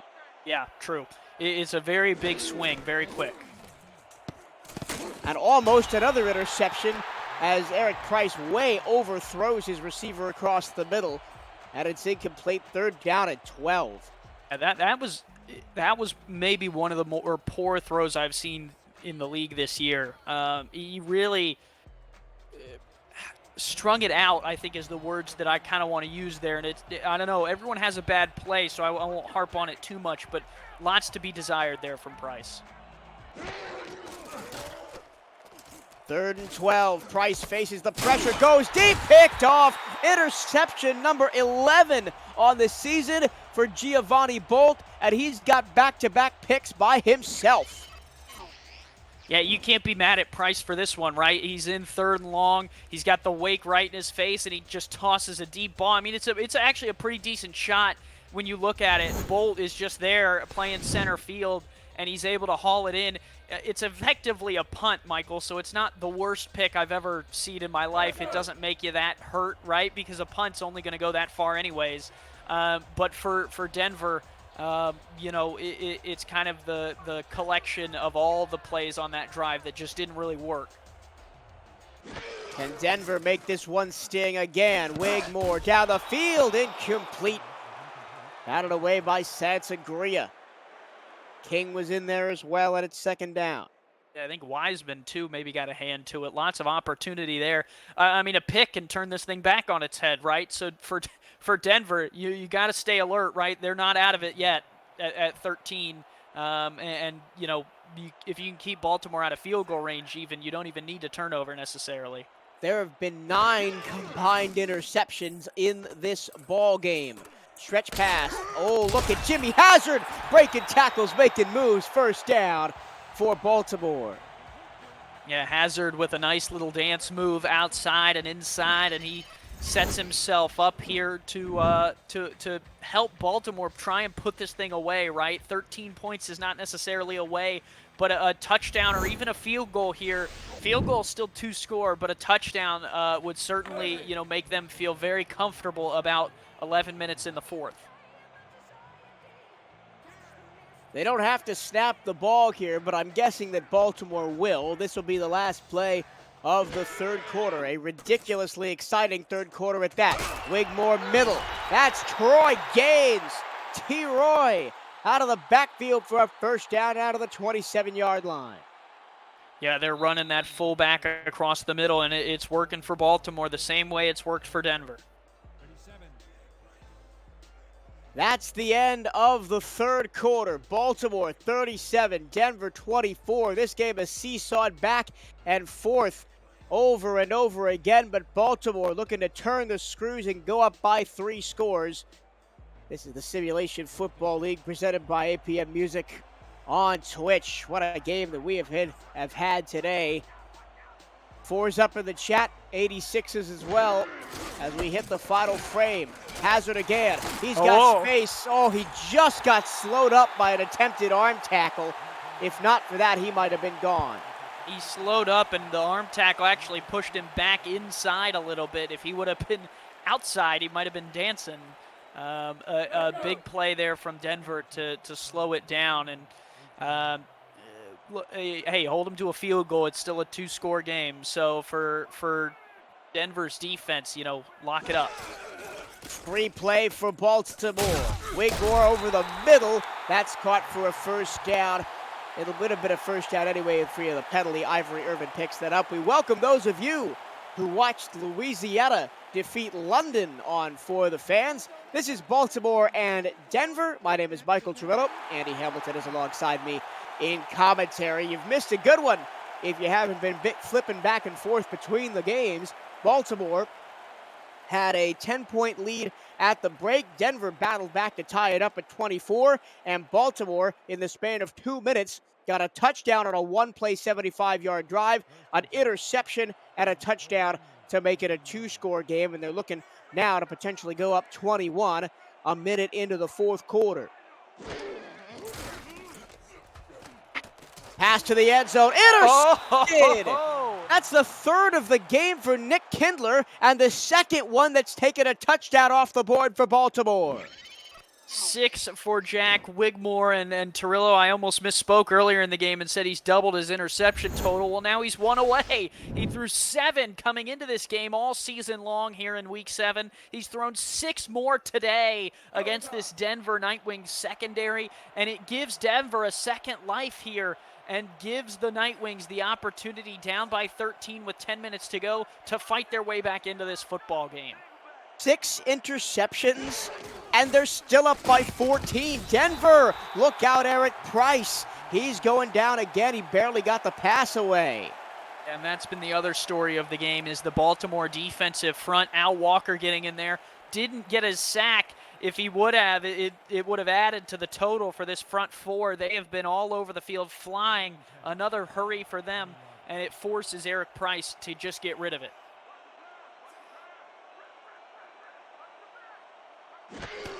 Second and 10. Price forced to move in the pocket. Throws in front of Logan Keel, and Keel hangs on to it with one hand.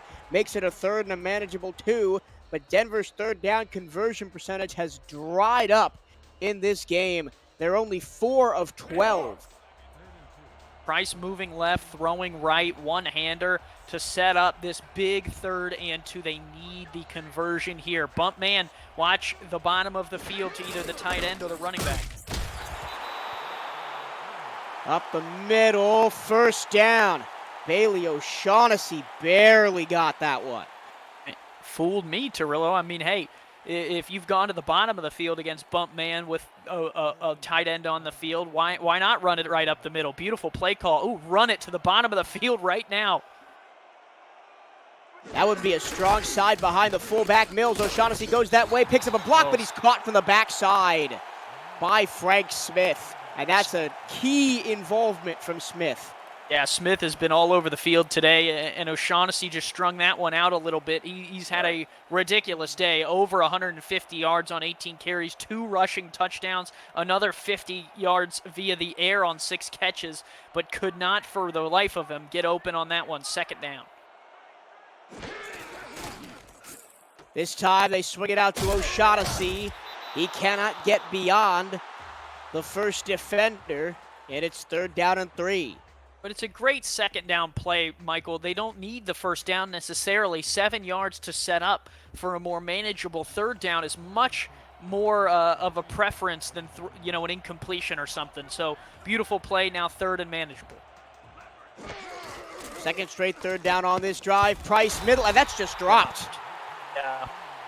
Yeah. Riley Quintero had the 1st down, and he just had it bounce off his hands. Yeah, he has to catch that, right? I mean, it hits him right in the oven mitts, and he can't haul it in. Price, I mean, gives him a chance, and I don't know if he might have heard the footsteps of the defender right there, but you got to make that grab. And if you're Denver here at the 37-yard line, down by 13, I think you punt this one. Matty Wiseman on the field to punt. There have been some incredible highlights in this game. The tip interception to himself from Isaiah King, the long passing touchdowns from Baltimore, chiefly the one play 75-yarder, as Bolt doesn't get much on that return, only out to the 34. O'Shaughnessy going wild with 2 touchdowns. There could be a top 10 plays of the week just from this game. Yeah, the spin from Price in the red zone, and then he throws a touchdown to evade the sack. That one was huge, too.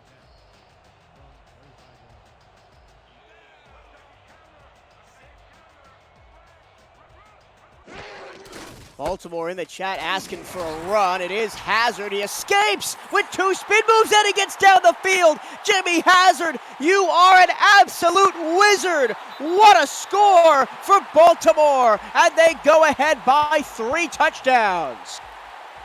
Wow, a huge play to potentially put this one on ice. Incredible running up the middle. The grit, the determination of Jimmy Hazard is the way this gets done. Watch right here as he spins off of one, jukes out of another, and then gets a beautiful block downfield and turns on the Jets to say, see you later, Denver, and this Baltimore team might have just put it away. Well, it was touch and go for a while, but the Baltimore Vultures are now flying away from the Denver Nightwings here late in the 2nd half. 64-yard run for Jimmy Hazard for his 2nd rushing touchdown of the game. Yeah, Baltimore really has exploded when they need to, Michael. They have had some struggles today, but when they need to score, they've got the job done. I mean, that's the only thing to say. The thing that I still can't wrap my mind around is 6 interceptions, and they've still scored 43 points.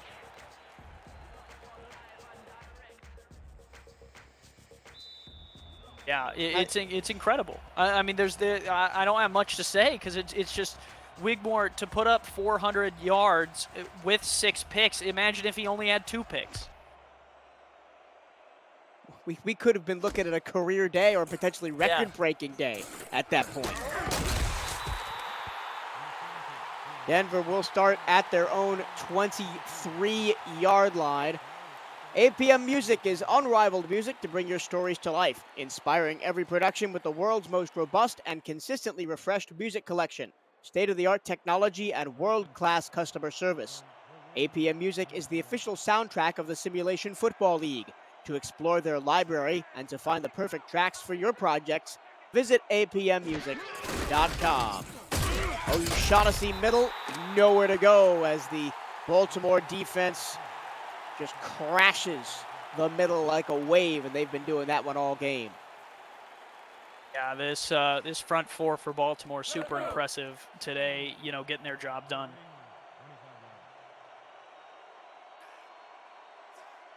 It is a long way out, but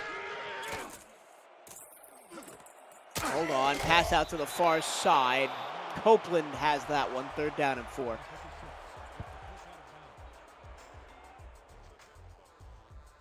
Week 11, with 1 week after that in the season, it's Baltimore and Queen City right here at Vultures Field.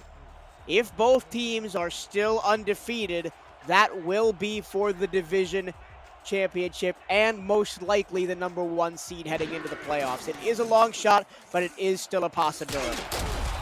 Over the middle, R.E. Mills, he now has 3 straight catches after dropping a couple to open the game on that crossing pattern. Yeah, Mills has really been a threat, you know, and he has been in seasons past too, right? That's nothing new from R.E. Mills that we've seen in terms of him getting open across the middle and making kind of an arrow route catch. So Denver's not saying die just yet, 20 points down.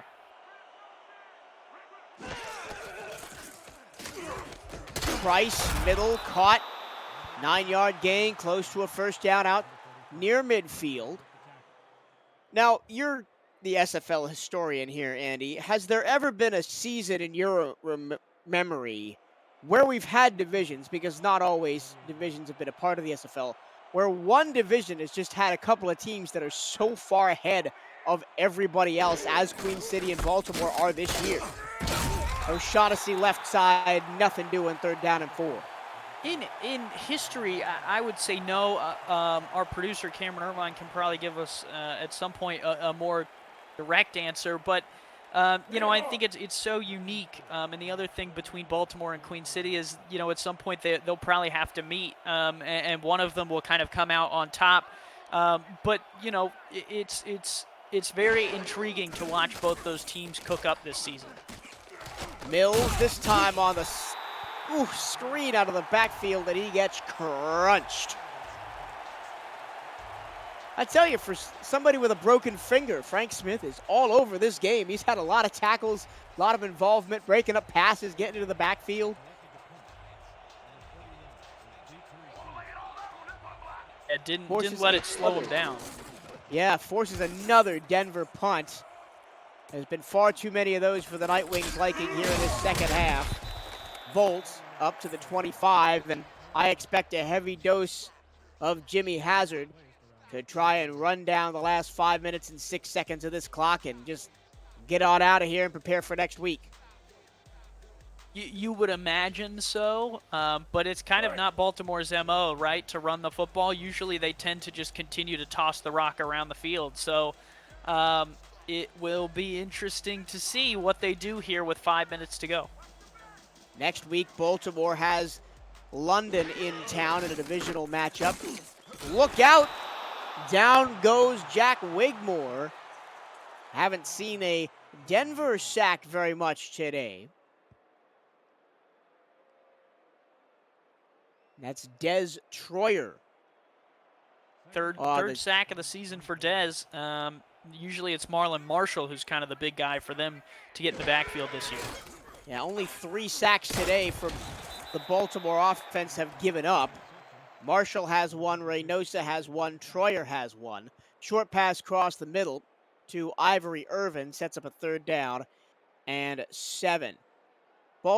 Denver, next week, they play Louisiana. So both teams on the upper left-hand corner of your screen. Louisiana just beat London. Denver continues on this road trip as they head down to the Bayou next week.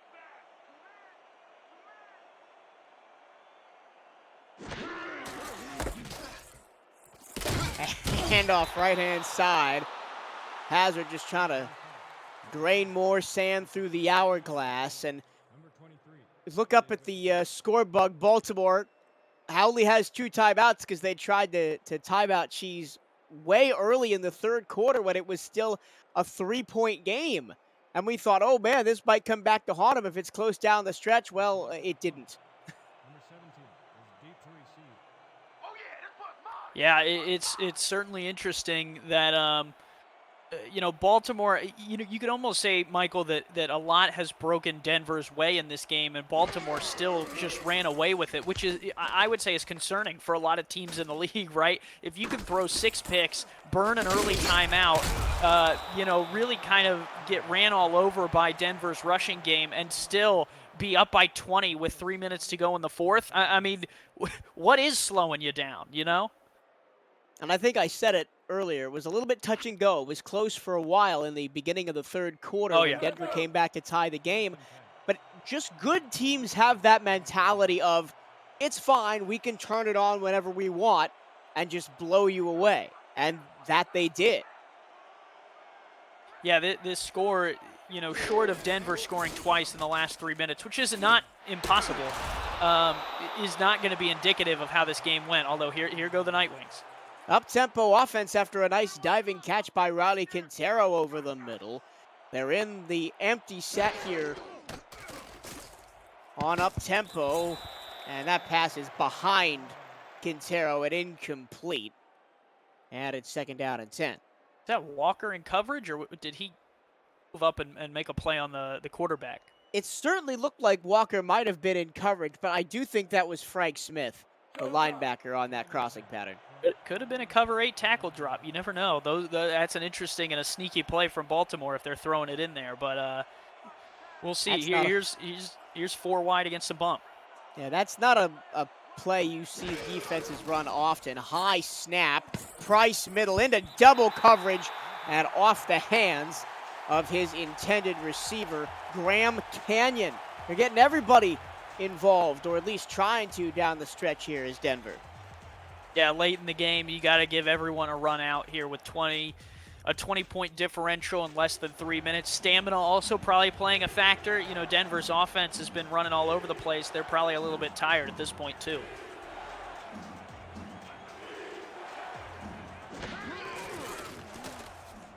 Price down the sideline. I thought that was almost going to be picked off, but it was caught by Bryce Battle. How did he haul that one in? I don't care how he hauled it in. How'd he get a foot down, Mike? I want to watch. Yeah, I'm glad we're getting a replay here. Incredible play from Battle. Certainly a personal highlight. I mean, look at this. Mosses him, and yeah, gets 2 down. I mean, hey, that's clean there on the sideline. You almost thought that, not Roscoe Cedric, excuse me, Ben Stackenpaper, who was in coverage, was itching to pick that one off because, as we've harped on, Wigmore throwing 6 interceptions. Price has thrown 4. Price middle, picked off. He's thrown 5. That one off a deflection and hauled in. Alvin Mack gets in on the action for Baltimore. Wow. Yeah, it's deflected up and then just collected there by Mack. I mean, you had to bait him into that one, didn't you, Michael? I take responsibility. Sorry about that. Sorry about that, Denver. Unfortunate. They were trying to get back into it and at least make the score a little more respectable, and Frank Smith just takes it away. Hand off middle, spin move, Hazard. Hazard breaks a tackle. Oh, I almost expected Jimmy Hazard to go 80-something yards for a touchdown. He did not. He was tackled at the 27-yard line, and that should take us to the 2-minute warning. Yeah, and I'm sure some people on Baltimore's bench are going, get down, get down. There's no point, right? You're up by 20, going up by 27 isn't going to be any different than running the clock out. So, for Baltimore, young guy wants to get in the end zone for the 3rd time today and certainly deserves it with, a lot of the effort he's put out there. But in terms of the game, there's no difference between running out the clock and scoring again.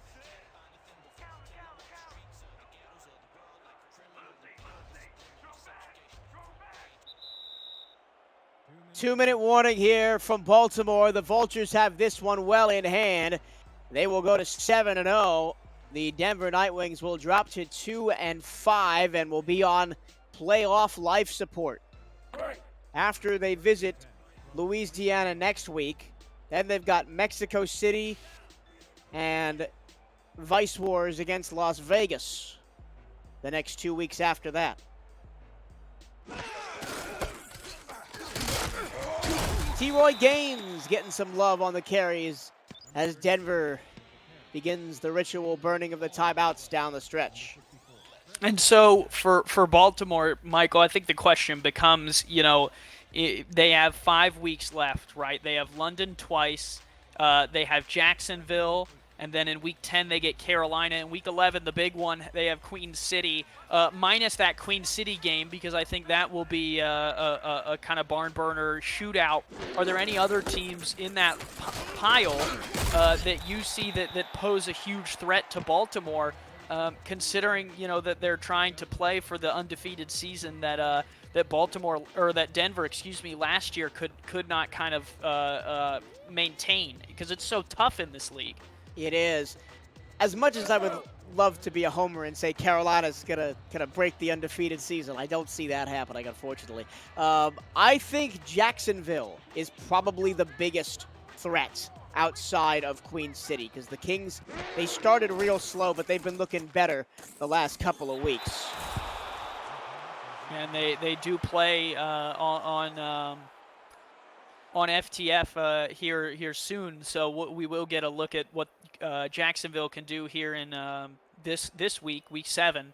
But yeah, I would agree with you. I think, outside of Queen City, I like Jacksonville as a potential threat, and I do like the opportunity that London poses playing Baltimore twice, right? I think anytime you play someone twice, that second time is a lot tougher, because you have all that mindset of, hey, here's what we did in the first round, here's what we were trying to do, here's what we thought would work, here's what did, here's what didn't work, and you have to adjust from that. So for Baltimore next week, even if they beat London in Week 8, that Week 12 matchup against them is difficult as well, because even if you win, you have to know that London is going to have scouted that game film that you played them once already with very intensely. And for those of you not actively looking at the Discord, bit of an update for the next round of games.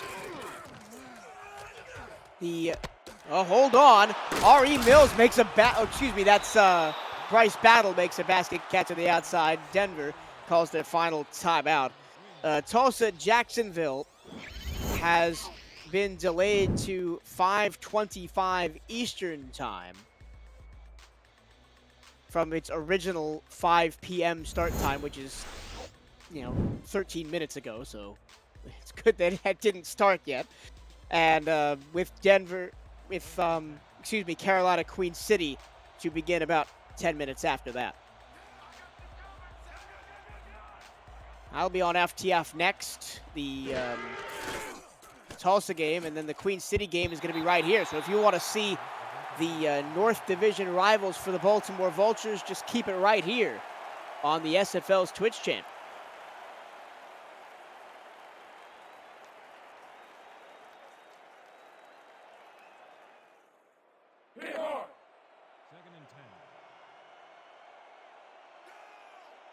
Andy, you are broadcasting the nightcap game tonight. Any quick previews of what we're expecting to see between Tulsa and Jacksonville?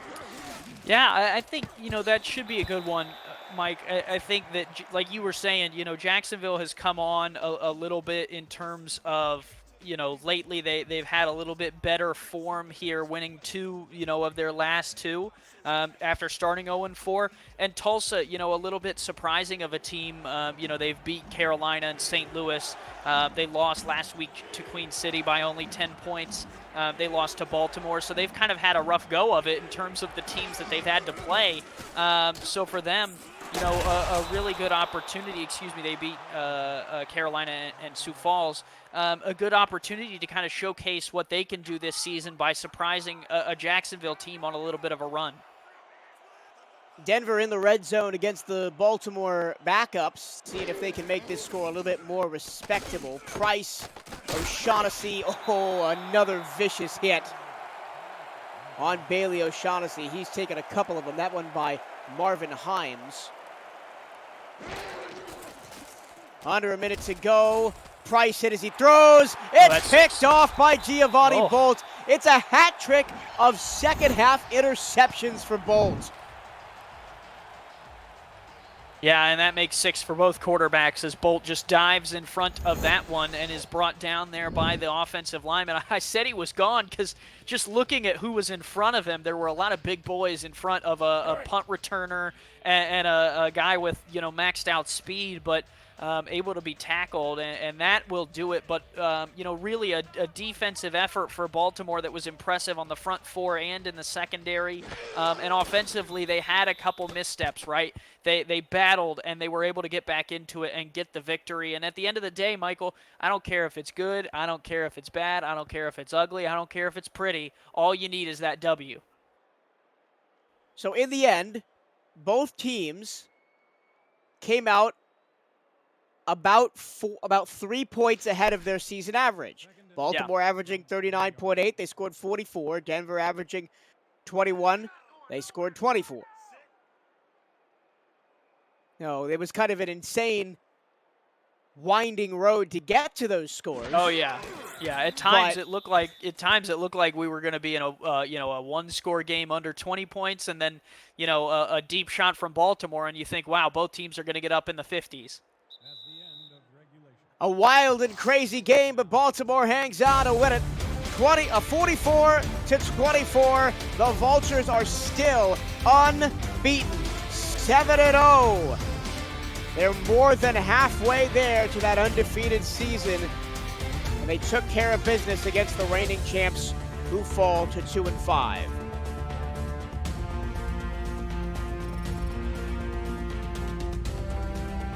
Man, it's going to be hard to pick a player of the game here, Andy. So many people had a great game today. Talk about all the picks that the Denver secondary had. Despite that, Wigmore had a good game. Jimmy Hazard had a good game. 3 interceptions for Giovanni Bolt down the stretch. Who do you give it to? Yeah, I think it's either Bolt or Hazard. If I could give a group player of the game, I'd give it to the front four for Baltimore. They were wrecking havoc, and they were the reason that some of those interceptions rang home. I think Bolt's 3 picks stand out, but I think Hazard going over 100 yards with 2 scores and then another 13 yards on 1 catch might be enough to get the job done. You always have the dark horse of the quarterback getting it, Wigmore with 4 touchdowns and around 63% completion percentage. So that's kind of where I would head with it.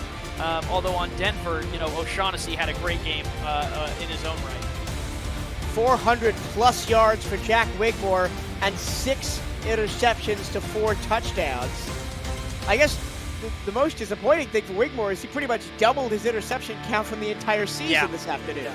Well, and that will go down in the season stats, as it'll make him look a lot worse than he actually played through the first 6 weeks. Was in this week 7 game, he really evened out with a lot of the rest of the league because he was in front of a lot of quarterbacks in terms of keeping clean, and now he will be even with a lot of them. Baltimore continues to hold serve.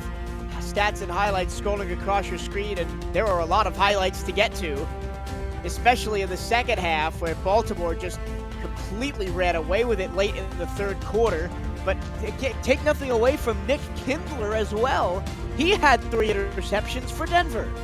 Yeah, lots of defensive backs showing out in a turnover-heavy game. And a lot of these, guys had the opportunity to kind of not pad their stats, but the opportunity to have big statistical games, and they did so. And hey, it's one thing to have the opportunity; it's another thing to take the ball away. So, hats off to all those guys. You could argue that there's a lot of guys who could warrant getting the game ball. It'll just be interesting to see who wins it. Loshaw, 8 tackles. Fuentes, 8 tackles. Saron Yates, 2 sacks. Lewis, 1 sack. You mentioned the Baltimore defensive line. Our player of the game, it's going to be Wigmore. 427 yards, 4 touchdowns, 29 of 45 out of 60% passing percentage, 85.4 quarterback rating. But as we said, we could have given it to about a half dozen players in this game on both sides of the ball. That will do it from Vultures Field in Baltimore. The Vultures continue to be undefeated. They're 7-0. For Tyler Falk on stats, Andy Hamilton next to me. My name is Michael Turillo saying so long and stick around for the night slate of games here on SFL Sunday.